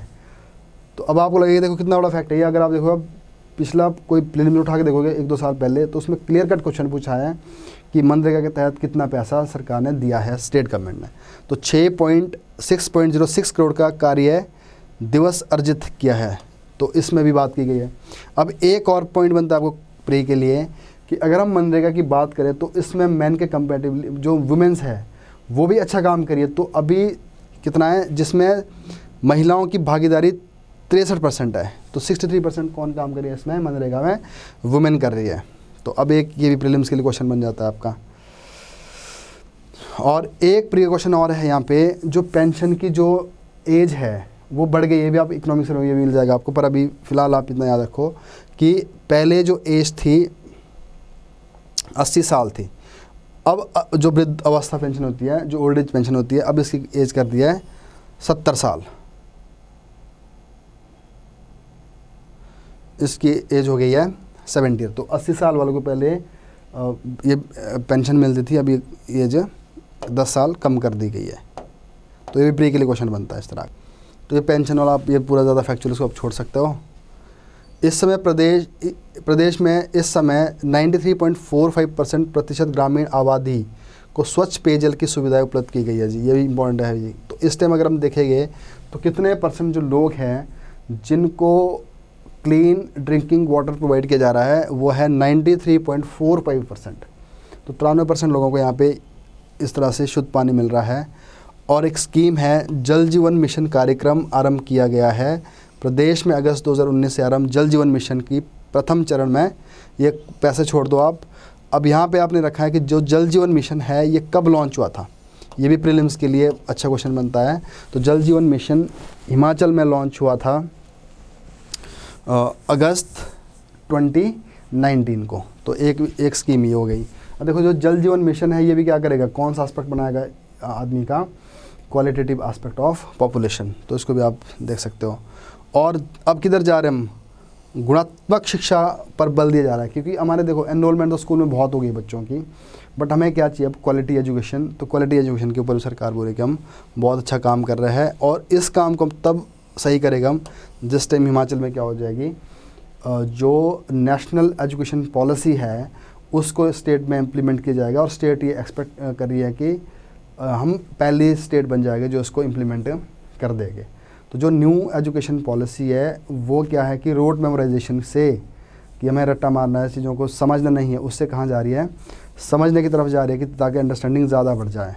और दूसरी न्यू एजुकेशन पॉलिसी में क्या बात करी है कि एक तो जो हमारी प्राइमरी एजुकेशन होती है ना, उससे भी नीचे वाली एजुकेशन बात करी है, जो एलिमेंट्री से भी और नीचे की बात करी हुई है। तो वो जो स्टार्ट हो जाती है 3 साल से ही, तो उसमें भी हमने क्या करना है, और ज़्यादा इसको सपोर्ट करना है, ठीक है नहीं, जिसको बोलते हैं हम early child care and education. तो अर्ली चाइल्ड केयर की बात की है और एजुकेशन की बात की है। तो अर्ली चाइल्ड कब होता है कि जब वो 3 साल से हमने एजुकेशन स्टार्ट करनी है। तो ये भी बताया जाता है कि जो आदमी का जो ब्रेन है तो वो इसी उम्र में ज़्यादा 85% डेवलप हो जाता है जब ये अर्ली चाइल्ड में होता है, जो मतलब उसका 3 साल से 5 साल के बीच का जो पीरियड है। तो इसलिए क्या है कि इसमें कुछ बुराइयाँ हमारी पॉलिसी की ये है कि इस एज में उसकी केयर और उसकी एजुकेशन की तरफ, उसकी मेंटल और कॉग्निटिव जो ग्रोथ है उसकी तरफ ध्यान नहीं दिया जाता। तो अब क्या करना है, इसको इस लेवल पे लेकर जाना है। और दूसरा जो हमारी राइट टू एजुकेशन है, तो उसमें बताया गया है कि बच्चों को फ्री ऑफ कॉस्ट एजुकेशन दी जाएगी, पर वो कहाँ की बात करता है, 6 साल से 14 साल के बच्चों के लिए, उससे नीचे ये भी बात नहीं करता। तो एक तो हमने इस पे काम करना है, और जो न्यू एजुकेशन पॉलिसी बोलती है। और दूसरा क्या बोलता है कि न्यू एजुकेशन पॉलिसी की पढ़ाई एक रोट मेमोराइजेशन नहीं होनी चाहिए, और उसके लिए क्या होना चाहिए, थिंकिंग होना चाहिए, प्रॉब्लम सॉल्विंग होना चाहिए, और जो स्पोर्ट्स की एक्टिविटीज़ है वो सारी इसमें शामिल की जाएगी। तो इससे क्या हो जाएगा कि क्वांटिटी में तो हम चलो अच्छे पहुंच गए हैं हम एजुकेशन में, तो इससे क्या हो जाएगी, जो क्वालिटी है वो एक क्वालिटी आएगी एजुकेशन में, जिससे एक थिंकिंग डेवलप हो जाएगी और एक डिसीजन जो मेकिंग है वो बढ़ने स्टार्ट हो जाएगी। तो यही असली एजुकेशन का मतलब है, तो जिसकी तरफ हम जाने वाले हैं। तो कई बार प्लेन में कुछ पूछ लेते हैं कि हिमाचल में भी कितने विश्वविद्यालय, कितनी यूनिवर्सिटी है। याद रखना 6 यूनिवर्सिटी है, 128 कॉलेज है, बाकी यहाँ से छोड़ दो, है ना। तो कम से कम 6 यूनिवर्सिटी और 128 से मेरे पास क्या है, कॉलेजेस है। तो ऐसे भी क्वेश्चन बन जाता है प्रीलिम्स में। अब देखो जी, एक सरकार अपनी तारीफ यहाँ पे कर दो, जो भी हम पढ़ रहे हैं ना, वैसे गवर्नमेंट अपनी तरफ से क्या करिए, अपना बेस्ट बता रही है कि हमने ये किया है, और वही बेस्ट हमें चाहिए बस। देखो 2 एस्पेक्ट होते हैं, एक तो बेस्ट पार्ट आना चाहिए, हमें एक क्रिटिकल पार्ट आना चाहिए, क्या क्या कमियाँ हैं वो भी कभी कभी आती है जब क्रिटिक आता है। अब गवर्नमेंट बोल रही है तो ऑब्वियसली क्या बोल रही है, बेस्ट बोल रही है। तुम्हारे पास क्या है, जो भी अच्छे अच्छे पॉइंट्स हमारे पास सारे मिल रहे हैं अपने स्टेट के बारे में। और आगे कोई क्वेश्चन जो कोई लिखने वाला कोई और होगा, गवर्नमेंट नहीं होगी, तो वहाँ पे क्या है, थोड़े नेगेटिव पॉइंट है तो हमारे लिए वो भी इंपॉर्टेंट हो जाता है, राइट। तो अब यहाँ पे बेस्ट काम एक सरकार क्या बोलते हैं कि हमने एक और अच्छा काम किया इस साल, वो है रोहतांग टनल की। अब देखो रोहतांग टनल में से प्रीलिम्स के लिए क्या क्या क्वेश्चन बन सकते हैं, और मेंस में तो है ही है। मेंस में क्या करेगा हमारा ये, अगेन टूरिज़्म को बढ़ाएगा, ट्रेड को बढ़ाएगा, और नेशनल लेवल की जो सिक्योरिटी, जो हमारी आर्म फोर्सेज है वो इस रास्ते से जाती होती है ना, उनको अपना गोला बारूद, वेपन्स, एम्यूनेशन जो भी चाहिए उनको वहीं से जाता होता है। तो इस तरह से इसके बहुत एस्पेक्ट है, इसके कनेक्टिविटी के है, ट्रांसपोर्टेशन के है, ट्रेड के है। तो अब देखो, अब इसमें से अगर, तो इसमें कहाँ कहाँ ये टनल आपको काम आएगी पढ़ने के लिए, मतलब एग्ज़ाम में। तो सबसे पहले तो क्या है, प्रीलिम्स की इन्फॉर्मेशन। प्रीलिम्स के इसके अंदर काफ़ी इन्फॉर्मेशन रहती है। अब दूसरा अगर हम करेंगे मेंस की बात, तो मेंस में सबसे पहले तो आ गया ट्रांसपोर्टेशन बढ़ेगा, दूसरा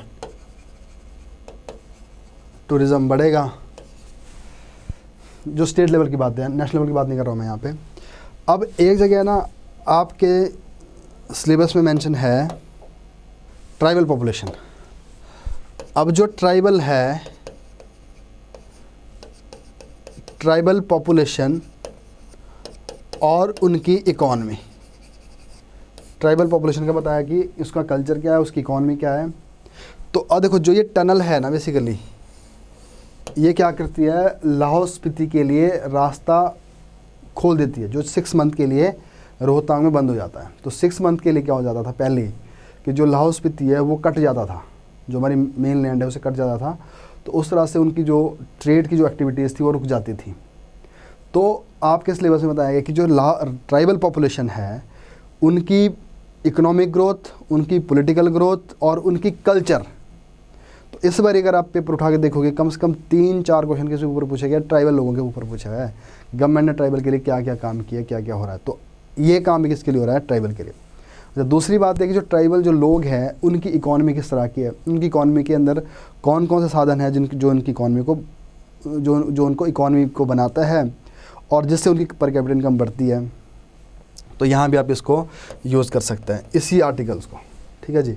तो देखो प्रीलिम्स के लिए तो सबसे पहले देखो यहीं शुरू में लिखा है, रोहतांग दर्रा सदियों से जनजातीय जिला लाहौल स्पीति। तो जनजातीय लोग देखो ऐसे और भी जगह रहते हैं, भरमौर में रहते हैं गद्दी लोग, है ना, तो किन्नौर में रहते हैं। तो यहाँ पर हम एक जो 4-5 हमारे पास जनजातीय क्षेत्र हैं उनमें से एक के ऊपर तो यहाँ पे डिटेल में डिस्कशन की गई है, राइट।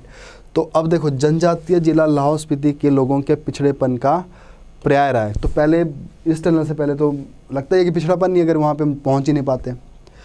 और दूसरा क्या है, इस टनल के बन जाने से एक और जहाँ 2 संस्कृतियों का मिलन हुआ है, वहीं शीत मरुस्थल के निवासियों की सामाजिक आर्थिक जीवन में महत्वपूर्ण परिवर्तन की उम्मीद है। अब क्या होगा, यहाँ पे शीत मरुस्थल मतलब कोल्ड डेजर्ट है वहाँ पे, ठीक है जी। तो वहाँ की कुछ कल्चर है वो डिफरेंट है हमारी जो नीचे वाला पार्ट है।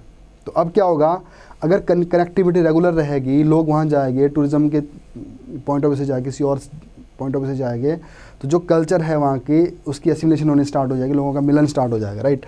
और उसके बाद क्या, वहाँ की आर्थिक सामाजिक जीवन में भी महत्वपूर्ण परिवर्तन आने की उम्मीद है। अब अगला है जी, अब ये रोहतांग दर्रा इस बारी न्यूज़ में रहा है। तो एचपी में क्या होता है, रोहतांग दर्रे की, किसी भी दर्रे की वो हाइट पूछ लेते हैं। दर्रा मतलब यहाँ का पास। तो इसकी कितनी हाइट है, 13,950 फीट की हाइट पर है। ये भी प्रीलिम्स का पॉइंट बन गया, ठीक है जी। और ये क्वेश्चन तो पहले पूछा भी गया है। तो कितनी लंबी सुरंग है ये, तो याद रखो आप, ये है 9.02। प्रीलिम्स के लिए एक्सपेक्टेड क्वेश्चन है अभी, 9.02 लंबी सुरंग है। देखो यहाँ पे हम लंबाई की बात कर रहे हैं, और पिछले आर्टिकल में मैंने आपके साथ डिस्कस किया, वो क्या था, परफेक्ट किया था कि ये एग्जैक्टली कब ये नेशन में जो है इसके ट्रैफिक के लिए ओपन कर दी थी सभी के लिए, ठीक है जी। तो ये 9.02 इसकी वो है लेंथ है।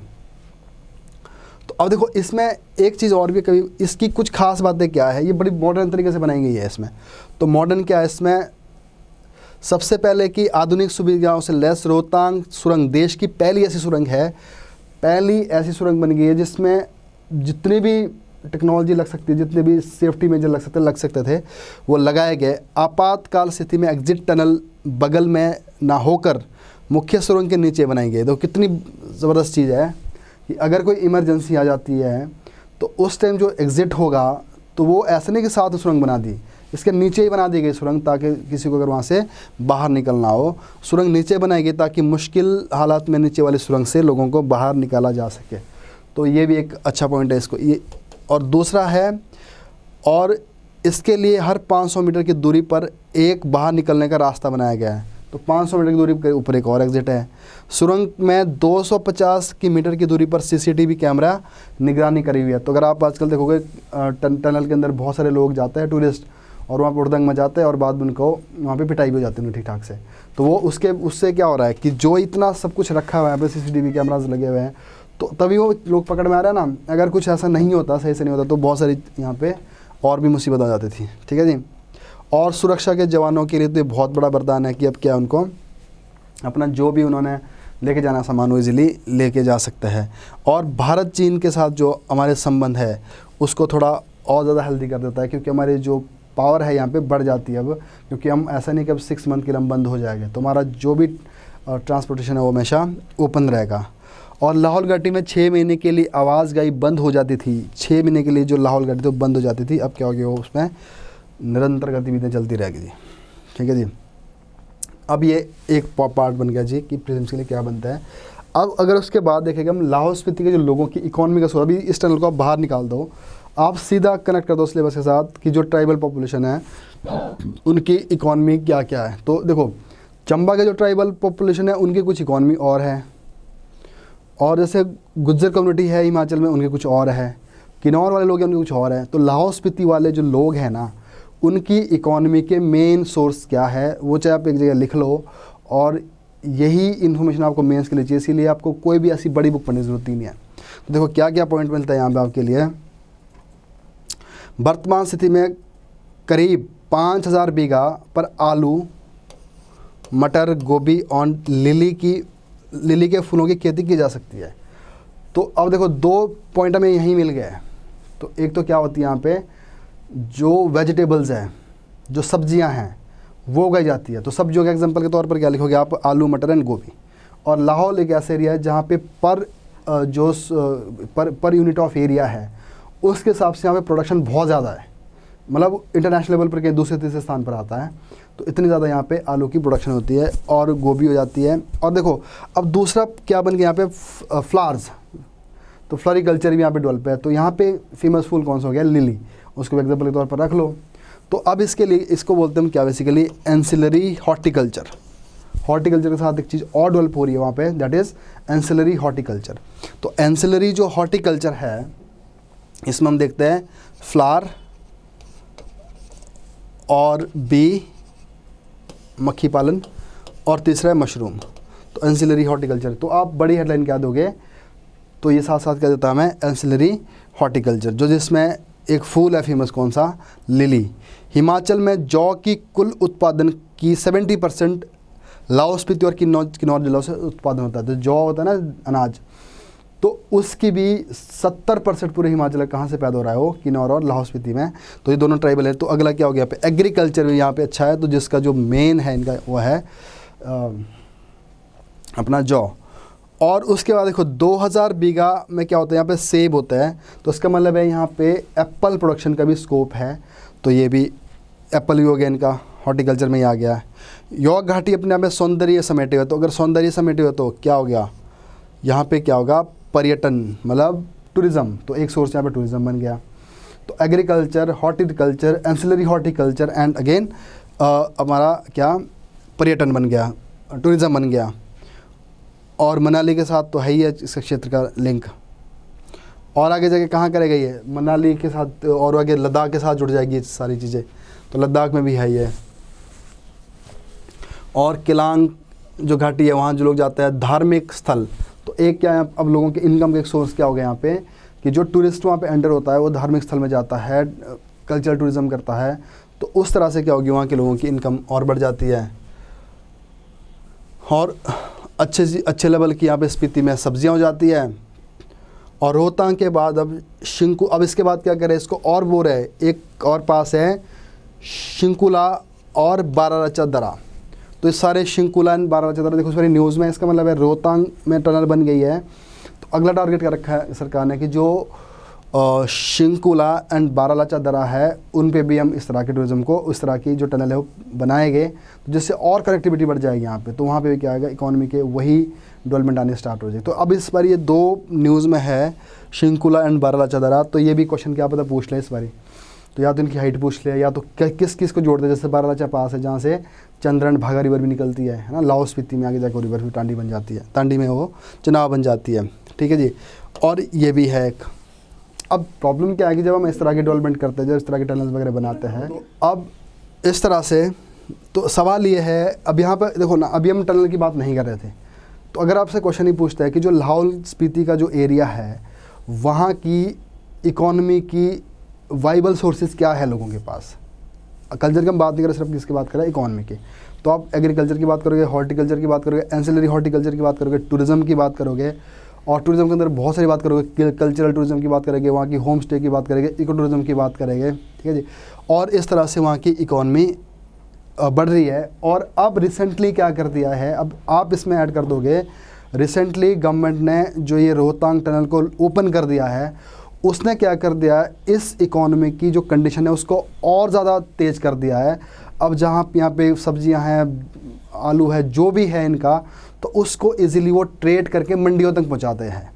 पहले वो वहाँ तक नहीं पहुँचा पाते थे, तो इसलिए उनको प्रॉब्लम होती थी, उनके पास बड़े पैदावार थी, उनके पास प्रोडक्शन थी, बट उनके पास मार्केट एक्सेस नहीं थी। तो अब क्या करेंगे, उनको एक मार्केट एक्सेस मिल जाएगी, जिससे उनका प्रोड्यूस उनको बहुत बड़ा इकोनॉमिक बेनिफिट प्रोवाइड करेगा। ये भी आप एक जोड़ दोगे। अच्छा, लास्ट पॉइंट एक साथ में क्या जोड़ोगे, अगर हम इकोनॉमी की बात करें, कि यहाँ के जो लोग हैं वो अब गवर्नमेंट जॉब में बहुत जाने लग गया है, गवर्नमेंट जॉब में बहुत जाते हैं, क्योंकि अब थोड़ा सा जैसे मतलब एसटी की रिजर्वेशन दी गई है, सेंटर और स्टेट लेवल पर उसका भी बेनिफिट मिला है लोगों को, उससे एजुकेशन बढ़ी है ना, और लोगों की कनेक्टिविटी बढ़ी है। जैसे बहुत सारे लाहौल स्पीति के लोग कुल्लू में आकर रहने लगे, वहाँ पे अपनी एजुकेशन पूरी करते हैं, फिर उसके बाद बाहर निकलते हैं, और तो ये भी एक इसका तरीका है। अच्छा, एक चीज़ और है यहाँ पे, इस रीजन की अगर इकोनॉमी की बात करें, तो वहाँ पे ट्रेड पहले बड़ा अच्छा होता था, तो अब जो ट्रेड थोड़ा कम हो गया है, क्योंकि पहले वो जैसे उनका तो ट्रेड इवन तिब्बत के साथ होता था, इधर चंबा के साथ होता था, तो शायद अब वो पुरानी जड़ी बूटियाँ, पुराना जो भी हमारा ट्रेडिशनल जो चीज़ें होती थी उसका ट्रेड करते थे, पर अब वो नहीं रही।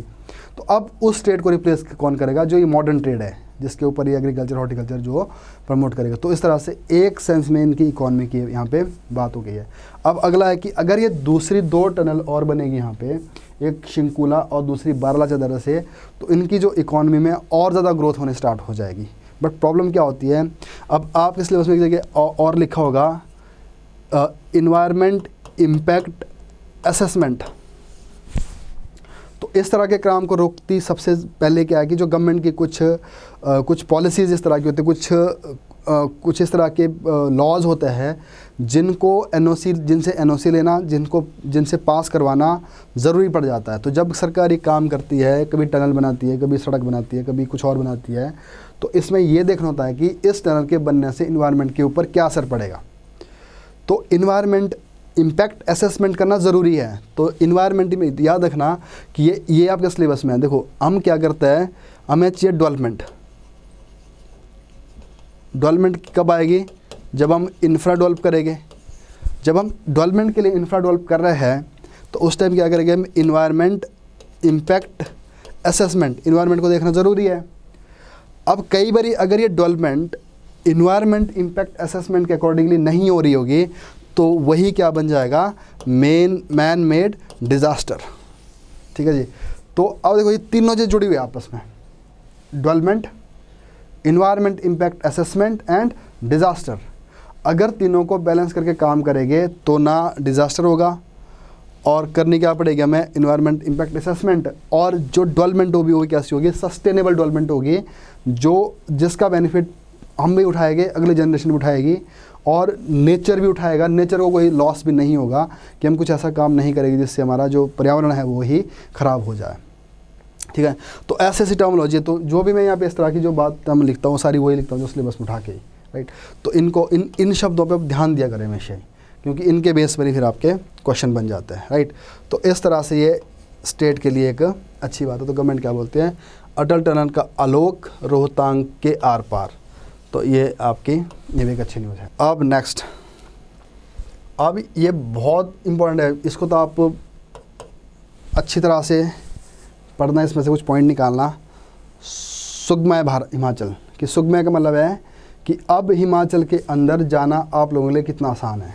तो सुगमय कब होता है? जब हमारे पास ट्रांसपोर्ट के सारे ही साधन उपलब्ध हो गए, चाहे वो रोड से होगा, चाहे वो ट्रेन से होगा, चाहे वो एयर से होगा, या रोप वे होता है जिसमें लगती है, पहाड़ों में आपने देखा होगा रोप वे लगती है, और चाहे वो वाटर वे होगा। जितने भी सारे हमारे पास है ऑप्शंस, अगर वो सारे ही अवेलेबल हो गए तो अब क्या बन जाएगा? सुगमय हिमाचल, राइट। तो ये एक अच्छा आर्टिकल लिखा हुआ है, तो इसको थोड़ा मैं कराऊंगा, बाकी आपको जो मैं ये भेजूंगा न्यूज़पेपर, तो उसमें भी आप देख लेना, इसको थोड़ा पढ़ लेना इसको।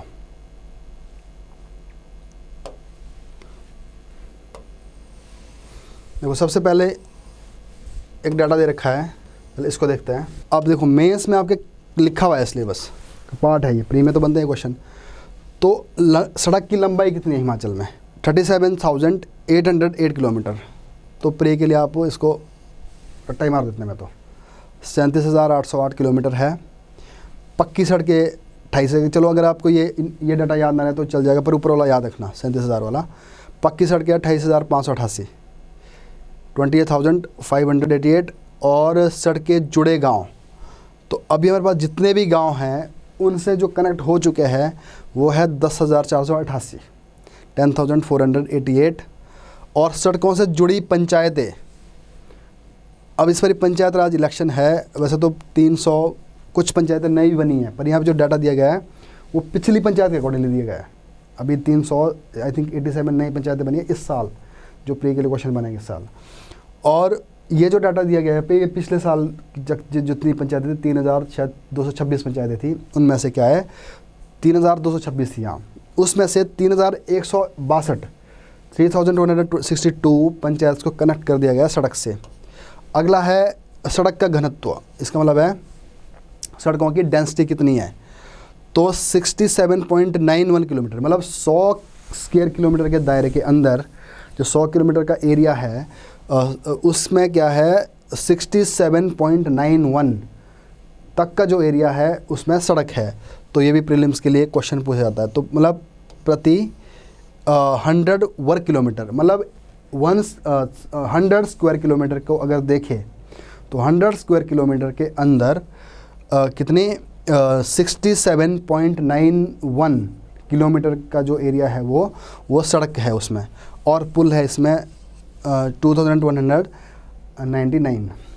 तो अब इसमें याद रखने वाली जो चीज़ है आपके पास, सबसे पहले कितनी टोटल सड़क है टोटल, और पक्की सड़कें छोड़ दो आप, और कितने गांव जुड़े हुए हैं, और कितनी पंचायतें जुड़ी हुई है, और कितना हमारे पास जो पर 100 स्क्वायर किलोमीटर एरिया है कितना सड़क के अंदर आता है, राइट। तो एक तो ये इन्फॉर्मेशन आपके लिए ज़रूरी है। अच्छा, दूसरा है हवाई पट्टियाँ कितनी है, 3 है, तो पता ही है, गग्गल में कांगड़ा में, भुंतर कुल्लू में है, और जुबरट्टी शिमला है। उसके बाद है रेलवे। अब रेलवे ये भी आपको इसमें ना टॉपिक है आपका ट्रांसपोर्टेशन, उसके अंदर है, तो ये मेंस भी सिलेबस में है ये। तो रेलवे कितने हैं, नंगल, उन्ना, दौलतपुर, वैसे ये है ब्रॉड गॉज, और कालका शिमला ये है नैरो गेज, पठानकोट जोगिंदर ये भी है नैरो गेज। तो ये सारे ये बेसिक इन्फॉर्मेशन हो गई। अब नेक्स्ट आ जाइए ऊपर से, और क्या क्या बोला गया इसके अंदर, तो देख लो जी, अभी यहीं से इन्फॉर्मेशन है। तो अब देखो क्या है, प्रदेश अस्तित्व में जब आया, जब स्टेट फॉर्मेशन हुई, तो उस टाइम 288 किलोमीटर लंबी सड़कें थी। तो अगर आपको मेंस में आंसर लिखना होगा तो ऐसे स्टार्ट कर सकते हो आप। तो जब हमारा देश, जब हमारी स्टेट बनी 48 में, तो उस टाइम कितनी थी, सिर्फ 288 किलोमीटर लंबाई सड़कें थी। और 71 में जब राज्य को पूर्ण दर्जा मिला, जब हम फुल फ्लैश स्टेट बने, तो उस टाइम कितनी थी यहाँ पे लंबाई थी 7,370, 7,370, और जो कि अब कितनी हो गई है 37,808 तक पहुँच चुका है। तो ये एक अचीवमेंट है स्टेट के लिए कि अब इतनी सड़कों का जाल बिछ चुका है। और सड़क का घनत्व भी क्या था, वही जो 100 पर स्क्वायर किलोमीटर कितना था, पहले 13 किलोमीटर था, और अब कितना हो गया हुआ है 67.91 किलोमीटर। और पक्की सड़कें देख लेना। अब देखो पंचायतें कितनी थी यहाँ पे, अभी तक जो नई पंचायतें नहीं बनी हुई, तो 3226 में से अभी 3162 पंचायत में क्या है सड़क पहुंच चुकी है, तो ये भी एक डेवलपमेंट हुई है स्टेट की, राइट। और उसी तरह से पुल तो देख लो, ऐसे पुल पहले कितने थे अब कितने नहीं, इतना ज़्यादा डिटेल में नहीं करना।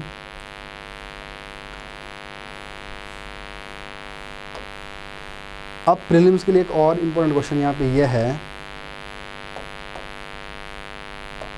कि टोटल राष्ट्रीय मार्ग, नेशनल हाईवे कितने हैं, क्वेश्चन पूछा भी है कि हिमाचल में नेशनल हाईवे टोटल कितने हैं, वो 9 है। और जो हमारी बुक के प्रीलिम्स में बताया गया कौन कौन से, तो अभी आप फिलहाल इतने रखो। 9 यहाँ पे नेशनल हाईवे मार्ग है और 19 स्टेट हाईवे है और 45 है डिस्ट्रिक्ट रोड जिसको बोलते हैं। तो 9 NH हो गए और 45 स्टेट हाईवे हो गए और बाकी कुछ डिस्ट्रिक्ट हो गए। और जो नेशनल हाईवे है उनकी अगर उनकी लेंथ देखें तो वो है 1238 किलोमीटर। तो हिमाचल के अंदर जो नेशनल हाईवे NH पड़ता है, जो 9 NH हिमाचल के अंदर फॉल करते हैं, उनकी जो हिमाचल में जो डिस्टेंस कवर करते हैं वो है 1288 किलोमीटर। और इसमें से कि कुछ आता है NH के पास, तो कुछ किस में आता है BRO border road organisation, 569 kilometre किस में आता है बॉर्डर रोड ऑर्गेनाइजेशन। तो 569 किलोमीटर जो मेंटेन करता है वो बॉर्डर रोड ऑर्गेनाइजेशन है, क्योंकि किन्नौर वाला और उधर स्पीति वाला जो कुछ लाहौल वाला एरिया जो मैंने बॉर्डर के साथ पड़ता है, तो ये भी है। तो ये भी आपके पास बेसिक डाटा ये पता होना चाहिए। प्रधानमंत्री सड़क योजना, अब सरकार ने क्या, जो सेंट्रल गवर्नमेंट की योजना है प्रधानमंत्री सड़क योजना, वो बनाई गई है। अब इसमें इतना ज़्यादा डाटा है, इसमें इसको आप छोड़ सकते हो कि इतना डाटा याद नहीं रहता, ना इतना इम्पोर्टेंट है। और उसके बाद है NABARD। अब जो ग्रामीण क्षेत्रों को जो जोड़ता है, तो उसके लिए जो funding state government central government, तो जो सेंट्रल गवर्नमेंट प्रोवाइड करती है वो किसके द्वारा करती है, NABARD के द्वारा। तो बहुत सारे प्रोजेक्ट अभी कौन काम करे यहाँ पे, NABARD के द्वारा। उसी तरह से हिमाचल पथ परिवहन निगम, हिमाचल प्रदेश जो ट्रांसपोर्ट है, जो हिमाचल प्रदेश ट्रांसपोर्ट कॉरपोरेशन है, वो भी यहाँ पे क्या क्या कुछ कर रहा है। तो इसका भी आप जब पढ़ोगे इकोनॉमिक सर्वे में तो वहाँ होता है इसके बारे में थोड़ी डिटेल में। और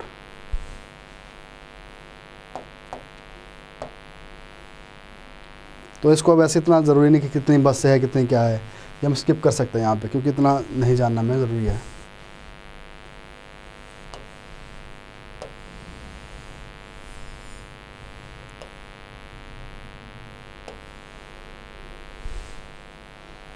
अब इस पर ध्यान देने वाली बात यह है, तो हिमाचल में क्या है, अभी देखो इन्वायरमेंट को तो हमने बचाना ही है, इन्वायरमेंट प्रोटेक्शन हमें मिलनी चाहिए, तो उसके लिए गवर्नमेंट कुछ कर रही है काम अभी।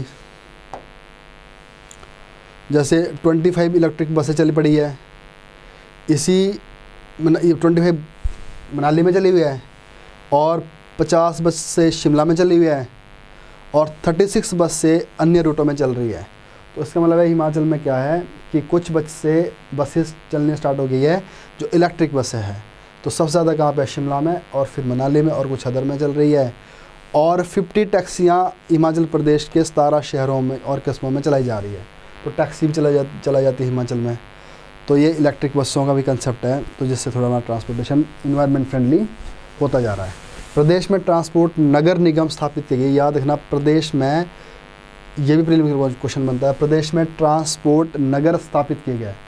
सिर्फ ट्रांसपोर्ट नगर हो गया, और उस ट्रांसपोर्ट नगरों का क्या होगा, वहाँ पे ड्राइविंग को लेकर एजुकेशन दी जाएगी। तो देखो क्या क्या होगा यहाँ पे, इन नगरों में ड्राइविंग टेस्ट ट्रैक हो गए कि किस तरह से जो टेस्ट दिए जाते हैं ड्राइविंग के लिए, ट्रैफिक पार्क हो गए, ड्राइविंग ट्रेनिंग सेंटर्स हो गए, और भी अन्य जो सुविधाएं हैं आधुनिक प्रोवाइड की जाएगी। तो इस तरह से बनाया। तो सर्वप्रथम हमीरपुर के नरदौन में ट्रांसपोर्ट नगर स्थापित करने का कार्य शीघ्र आरंभ किया गया है। तो यहाँ पर अगला क्वेश्चन ये बन सकता है प्रीलिम्स के लिए कि जो पहला जो क्या कहते हैं अपना ट्रांसपोर्ट नगर है, मतलब ट्रांसपोर्ट सिटी है, वो पहली कहाँ बनी गई है, नदौन में। तो ये प्रीलिम्स के लिए है क्वेश्चन, नदौन में इस तरह से बन गया है। उसी तरह से रोप वे है, तो हिमाचल में रोप वे का भी बहुत बड़ा चलन है। तो इसके लिए क्या करना, अगर आपने रोप वे में डिटेल में पढ़ने को कितने हैं कहाँ हैं, तो अगेन हमारा जो इकोनॉमिक सर्वे है जो वहाँ पे ट्रांसपोर्टेशन वाला चैप्टर है उसको पढ़ना, तो उसमें सारे मिल जाएगा आपको कौन कौन से नए नए रोप से अभी गवर्नमेंट ने स्टार्ट करे हुए हैं, राइट। और उसी तरह से जल मार्ग, मतलब वाटरवेज। तो अगर वाटरवे की बात करें तो अंतर्देशीय जलमार्ग, मतलब अंतर्देशीय मतलब इंटर स्टेट, अंदर कंट्री के अंदर ही तो कौन कौन से, देखो हिमाचल में कौन कौन से फेमस है। गोविंद सागर सतलुज पे है। कोल डैम ब्यास नदी के ऊपर है जो कि कांगड़ा में है। चमेरा डैम चंबा में है। और इस तरह से इनको किस लिए प्रमोट किया जा रहा है, ताकि यहाँ से पानी के द्वारा भी यहाँ पे ट्रांसपोर्टेशन किया जाए, वाटरवे की इसमें बात की गई है। अब नेक्स्ट है जल परिवहन व्यवस्था विकसित करने के लिए 26.1 करोड़ रुपए का प्रस्ताव केंद्र सरकार को भेजा गया है। और इसमें कोल डैम ये वगैरह ये सुनने ये कुछ गाँव यहाँ से जुड़ने स्टार्ट हो जाएंगे, तो यहाँ पे सरकार को ये जा चुका है कोल डैम। तो इसके बाद है वायु मार्ग। तो देखो अगर आपको मेंस के लिए क्वेश्चन आता है ना हिमाचल के ट्रांसपोर्टेशन के ऊपर, मैं कहता हूँ इतना सफिशिएंट है। अगर आपको इतनी इन्फॉर्मेशन रहेगी ना याद, इससे कुछ भी याद रहेगा तो भी आप आंसर लिख लो, क्योंकि बेसिक पॉइंट आपके बने गए सारे क्या क्या यहाँ पे, ठीक है जी। तो नेक्स्ट है वायु वाला, तो वो हमने कर दिया है। गगल भुंतर ये हो गया, और बाकी छोटे छोटे जो पट्टियाँ और होती है और भी बन रही है ना, हेलीपैड जिसको बोलता है। उसके बाद है रेलवे सुविधाएं जी। अब रेलवे सुविधाएं देखो कहाँ पे है, एकमात्र है जो ब्रॉड गेज है वो है नंगल, ऊना एंड दौलतपुर। नंगल ऊना में है। और यह रेलवे लाइन वर्ष 1919 में विद्युत चालित है, मतलब 1999 से ये स्टार्ट हो गई है। यह आवागमन के साथ व्यापारिक दृष्टि से भी महत्वपूर्ण है। तो मतलब यहाँ से क्या होता है, लोगों को आना जाना तो है ही है, साथ में इसमें ट्रेड भी बढ़ता है। और 2 नैरो गेज है, एक पठानकोट जोगिंद्रनगर और दूसरी कालका शिमला मौजूद है। अब इसके सिवाय क्या है, कुछ और भी है यहाँ पे जो नए प्रोजेक्ट है। ये क्वेश्चन प्रीलिम्स के लिए काफ़ी एक्सपेक्टेड बनता है कि और सरकार कहाँ कहाँ ये काम कर रही है। तो अब देखो जी, भानुपल्ली पंजाब से बिलासपुर और चंडीगढ़ बद्दू रेलवे लाइन के निर्माण के भी प्रस्ताव है, जो मतलब प्रस्ताव हो चुका है। तो कहाँ से ये भानुपल्ली पड़ती जगह पंजाब में, वहाँ से जाएगी बिलासपुर और साथ में कवर करेगी Mandi Chandigarh and Baddi railway line. तो एक प्रोजेक्ट ये है। और दूसरा एक और है बिलासपुर से लेह तक की रेलवे की बात करें, बिलासपुर से कहाँ तक के लिए, लेह तक के लिए। तो ये प्रोजेक्ट है, थोड़े लंबे टाइम तक, ये क्या पता ऑपरेशन में आ जाए, तो ये सरकार चाहती है। तो हिमाचल को भौगोलिक दृष्टि से कठिन जरूर समझा गया, पर अब यह सुगम्य है। यहाँ सड़क के हर घर द्वार तक दस्तक दी है। सार्वजनिक निजी परिवहन देशवासियों की पकड़ में है। जलमार्ग, वायुमार्ग, रेल सब कुछ। तो अब ये तो हो गया एक। अब इसमें एक और क्या ऐड कर दो कि जो हिमाचल का ट्राइबल एरिया है वहाँ पे क्या होता है, बर्फ़ पड़ने से या वहाँ की जो हार्श क्लाइमेटिक कंडीशन है उसकी वजह से बहुत लंबे टाइम तक के लिए सुगम्य नहीं होता, वहाँ की जो हमारी एक्सेसिबिलिटी है वो नहीं हो पाती। तो उसके लिए गवर्नमेंट क्या करी है, पासिस में से या उन पास के नीचे जो पहाड़ है, जो पासिस है उनके नीचे जो पहाड़ है उनमें जब सरकार क्या करी है, वहाँ से टनल बना रही है। जिसका भी एग्जांपल कौन सा है, रोहतांग टनल। अभी वो शिंकुला एंड बराला चपास अभी लाइन में है। तो इस तरह से अगर ये भी सब कुछ पूरा हो जाएगा तो हिमाचल का जो ट्रांसपोर्टेशन है वो बढ़ जाएगा। तो अगेन ट्रांसपोर्टेशन एक लाइफ लाइन का काम करता है, चाहे वहाँ का ट्रेड है, चाहे वहाँ लोगों की लाइवलीहुड है, पर कैपिटा इनकम है। और सबसे बड़ी बात है जो हिमाचल एक टूरिज़्म को बेस्ड स्टेट है, तो उसको भी अट्रैक्ट करने के लिए अच्छा काम कर सकती है। तो इस तरह से इस टॉपिक को आप ऐसे पढ़े, इसमें से कुछ प्री के क्वेश्चन बनते हैं और कुछ मेंस के बनते हैं, राइट। अब इसी तरह से है ग्रामीण योजनाओं से बदली गांव की सूरत। अब गांव के अंदर बहुत सारी योजनाएं सरकार की, कौन कौन सी, उससे क्या क्या चेंजेस आ रहे हैं, तो उसमें कुछ नाम बताया गया जो आपको जानना ज़रूरी है और कुछ पीछे रिपीट भी हो चुके हैं। अब देखो इसमें क्या क्या है, प्रीलिम्स के लिए क्वेश्चन देखो सबसे पहले ही, जो इस साल जो नई पंचायतें बनी है 387 नई पंचायतें हैं। अब ज़रूरी नहीं नई पंचायत में से क्वेश्चन आएगा, पुराना भी आ सकता है। 2226 पहले पंचायत थी, या ये पूछेगा इससे पहले कितनी थी, और अभी कितनी ऐड हुई है, 387 न्यू पंचायत। और मेंस के लिए क्वेश्चन ये बनता है कि जो हम बाद में डिस्कस करेंगे कि जो पंचायत जो बनी है इस साल, उसके लिए हिमाचल ने क्या क्या क्राइटेरिया रखे थे, किस क्राइटेरिया के ऊपर वो पंचायतें बनाई गई थी। तो ये भी देख लेना, क्योंकि इस साल क्या पंचायत इलेक्शन हुआ है, तो ऑब्वियसली क्वेश्चन थोड़ा इंपॉर्टेंट हो जाता है। और सरकार ने फिर और भी काम किया, किसी की सैलरी बढ़ा दी, किसी की काम बढ़ा दी, इसको इतनी ज़रूरत नहीं है। और आवास योजना के अंदर 2000 लाभार्थियों को 5.68 करोड़ रुपए दिए गए हैं, तो इतने घर बना के दिए लोगों को। और उसके बाद ग्रामीण आवास योजनाओं के तहत ग्रामीण क्षेत्रों के सामाजिक और आर्थिक रूप से कमज़ोर वर्गों को, बेघर लोगों को मकान की सुविधा उपलब्ध करवाने के लिए प्रधानमंत्री आवास योजना में 90:10 की अनुपात से चलाया जा रहा है। तो देखो, वैसे तो क्या है, हिमाचल एक स्पेशल कैटेगरी स्टेट में आती है।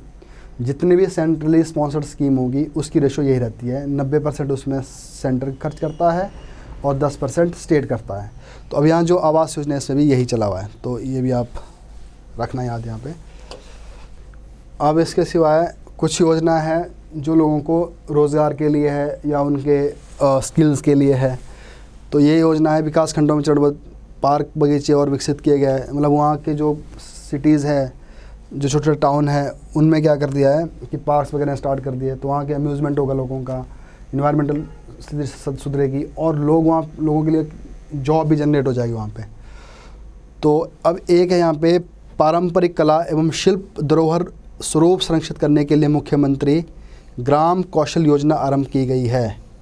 अब ये बड़ी अच्छी योजना है, ग्राम कौशल योजना। तो ग्राम कौशल योजना के अंदर क्या है कि अब हमारी जो इंडस्ट्री, देखो अगर हम दो तरीके यहाँ पे, एक इंडस्ट्री और एक टूरिज़्म। तो जो हमारी इंडस्ट्री है, कुछ इंडस्ट्री हमारी कॉटेज इंडस्ट्री है, और कॉटेज इंडस्ट्री में क्या करते हैं लोग, घरों में काम करते हैं अपने, और उनके पास कुछ हथियार होते हैं काम करने के लिए। जैसे कोई मान लो कोई मूर्ति बना रहा है, कोई मिट्टी का कुछ बर्तन बना रहा है ना, कोई इस तरह से ऊन के कुछ कपड़े बना रहा है सर्दियों वाले। तो इस तरह के घरों से जो चलने वाली इंडस्ट्री है उसको हम कॉटेज इंडस्ट्री बोलते हैं। तो अब धीरे धीरे क्या हो रहा है, लोग उसकी तरफ कम अट्रैक्ट होते जा रहे हैं। तो जो नई जनरेशन है वो अपना जो काम है वो छोड़ रही है और अगला जो काम है उसको कर रही है। तो उनके पूर्व जो कर रहे हैं, उनके पेरेंट्स तक कर रहे हैं, शायद जब वो उनके पेरेंट्स नहीं रह गए तो वो चले गए, उनकी डेथ हो गई, तो उसके बाद वो काम आगे नहीं होगा। तो अगर गवर्नमेंट क्या करे कि जो पुरानी, जो हमारी ट्रेडिशनल जो हैंडीक्राफ्ट की जो स्किल्स है उसको प्रमोट करके रखना है। तो इसके लिए गवर्नमेंट क्या बोलती है कि जो नए लोग अगर इस काम को कंटिन्यू करना चाहते हैं, अपने जो उनके पूर्वजों के काम है, उसके लिए गवर्नमेंट स्पेशल तरह का कोई लोन देगी, उनको कोई स्किल देगी, और उसमें अपने वो ट्रेडिशनल काम करने के लिए जो हथियार है या जो भी गैजेट्स एंड इंस्ट्रूमेंट्स होते हैं उनको वो परचेज़ कर सकता है, राइट। तो उसके लिए क्या है, अब देखो पारंपरिक कला एवं शिल्प, मतलब जो ट्रेडिशनल आर्ट और कल्चर है ना, उसको प्रमोट करने के लिए सरकार ने क्या किया, मुख्यमंत्री कौशल योजना आरंभ की गई है। ऐसे कार्यों से जुड़े कारीगरों को आवश्यक प्रशिक्षण, मतलब ट्रेनिंग दी जाएगी, से उनकी क्षमता को बढ़ाया जाएगा। तो उनको प्रॉपर ट्रेनिंग दी जाएगी जिससे उनकी कैपेबिलिटी और बढ़ जाएगी। यह योजना प्रथम चरण में मंडी, उन्ना, सोलन व हमीरपुर के 18 विकास खंडों में लागू की गई है। योजना के तहत प्रशिक्षण प्रदान करने वालों को 7500 रुपये प्रति माह तथा प्रशिक्षु को 3000 रुपये प्रति माह दिया जाएगा। मतलब जो टीचर है उसको दिया जाएगा 7500 रुपये, क्योंकि टीचर तो उसके वही लोग हो गए, ट्रेडिशनल लोग ही हो गए ना। तो 7500 रुपये सिखाने वालों को दिए जाएंगे, और जो सीखने वाला है उसको 3000 रुपये प्रति माह मिलेगा। तो ये क्वेश्चन प्रीलिम्स के लिए इंपॉर्टेंट बन जाता है कि इस स्कीम में क्या दिया जा रहा है। तो यहाँ पे दोनों को बेनिफिट दिए जाएंगे, जो ट्रेनिंग दे रहा है और जो ट्रेनी है, तो दोनों को मिलेगा, एक को 7500, एक को 3000 रुपये। और गरीबी रेखा से नीचे रहने वाले परंपरागत कलाओं के दस्तकारों को औजार खरीदने के लिए, जो उनको इंस्ट्रूमेंट चाहिए खरीदने की आवश्यकता की पूरी करने के लिए मुख्यमंत्री दस्तकर सहायता योजना आरंभ की गई है। देखो एक क्या स्कीम है, और इसके अंदर ही मुख्यमंत्री दस्तकर सहायता योजना। तो जो गरीबी रेखा से नीचे है, गरीबी रेखा से नीचे लोग हैं, अगर उनको अपने औजार खरीदने हैं उस काम को करने के लिए, उसके लिए सरकार ने रखा है मुख्यमंत्री दस्तकार सहायता योजना, जिसके तहत 30,000 रुपये तक की कीमत के, जो 30,000 तक की अगर उसने अपने औजार खरीदना है जिसकी कॉस्ट होगी 30,000 रुपये, तो 30,000 रुपये की कॉस्ट तक के सामान को खरीदने के लिए 75% का उसको 75% सरकार उसमें सब्सिडी देगी। मतलब अगर उसने कुछ सामान खरीदना है 30,000 रुपये का है, तो उसका 75% कौन पे करेगा, गवर्नमेंट करेगी। प्रदेश में गरीब परिवारों को मुफ्त विद्युत कनेक्शन प्रदान करने के लिए आरंभ मुख्यमंत्री रोशनी योजना के तहत लगभग, तो अब देखो जो अब देखो गरीबों के लिए दो स्कीम है यहाँ पे जो BPL है। एक है मुख्यमंत्री दस्तकार सहायता योजना, जिसमें 30,000 से ऊपर या 30,000 तक के जो सामान खरीदने के लिए सरकार 75% यहाँ पे डिस्काउंट, उसको सब्सिडी देगी और उसके अकाउंट में पैसा डाल देगी। और दूसरा, मुख्यमंत्री रोशनी योजना, और ये भी किसके लिए है, जो BPL से नीचे है उनको यहाँ पे लाइट दी जाएगी, ठीक है जी। और 3500 रुपये कम हो या अब गरीब किसको मानेगा हम, और ऐसा आदमी जिसकी पर ईयर जो इनकम होगी वो 35,000 से कम हो और लोड की मांग 2 किलोवाट से कम हो, तो ऐसा आदमी जिसकी सालाना जो उसकी इनकम है वो 35,000 से कम है और उसको सिर्फ 2 वाट की ही उसको ज़रूरत है, तो उसको सरकार क्या करेगी, मुख्यमंत्री रोशनी के योजना के अंदर उसको फ्री में कनेक्शन दे देगी, जिसके लिए 17,750 कनेक्शन देने का लक्ष्य रखा है कि हमने 17,550 इस तरह के कनेक्शन देने हैं जो गरीब लोग हैं। गरीब में कौन रखा गया है, जिसकी इनकम 35,000 से कम है साल की और साथ में उसको सिर्फ 2 वाट की ज़रूरत है। और मुख्यमंत्री दस्तक सहायता योजना भी उन्हीं के लिए जिनकी 35,000 से नीचे कम उनकी इनकम होगी। और उसी तरह से ग्राम कौशल विकास योजना स्टार्ट की गई है और जिसमें हमने क्या करना है, अपनी जो ट्रेडिशनल जो आर्ट एंड कल्चर है उसको प्रमोट करने की बात की गई है। तो ये भी देखो प्री के लिए भी है और मेंस के लिए, जो कल्चर की बात करता है, आर्ट की बात करता है, कॉटेज इंडस्ट्री की बात करता है, और इस सब से लोग अट्रैक्ट हो जाएंगे। वहाँ पे इंडस्ट्री तो लगेगी, साथ में लोग टूरिज़्म भी बन जाएगा और छोटे छोटे हम क्लस्टर भी बना सकते हैं इस तरह से, जहाँ पे ये हाथों से बनाया हुआ सामान बेचना स्टार्ट करेगा। जैसा अगर जाते हो आप मनाली में जाओगे, शिमला में जाओगे, तो वहाँ पे लोग बाहर कुछ ना कुछ बेच रहे होते हैं, तो इस तरह से क्या कि लोगों की जो इनकम है वो बढ़ने लग जाएगी और जो स्टेट का है जो रेवेन्यू है वो भी सही हो जाएगा। तो इस तरह से ये हमने आज 2 न्यूज़पेपर किए हैं, तो आप भी आगे से कोशिश इस तरह से करते रहिए और आगे के बीच में करवाता रहूँगा। तो नेक्स्ट वीक फिर कर लेंगे कभी, अभी आज हमने 2 किए, कभी 3 कर लेंगे, राइट। तो अब आप इसकी सबसे पहले तो मैंने को कराने का जो मकसद ये था कि आपको थोड़ी इसकी इंपॉर्टेंस पता चल जाए कि इस पेपर की कितनी ज़रूरत है इस चीज़ की हमारे लिए। देखो बड़ी बेसिक चीज़ है, तो हमेशा मैं आपसे क्या सभी से ये बोलता रहता हूँ कि हमें ना बहुत बड़ी हाई-फाई बुक्स पढ़ने की ज़रूरत नहीं है।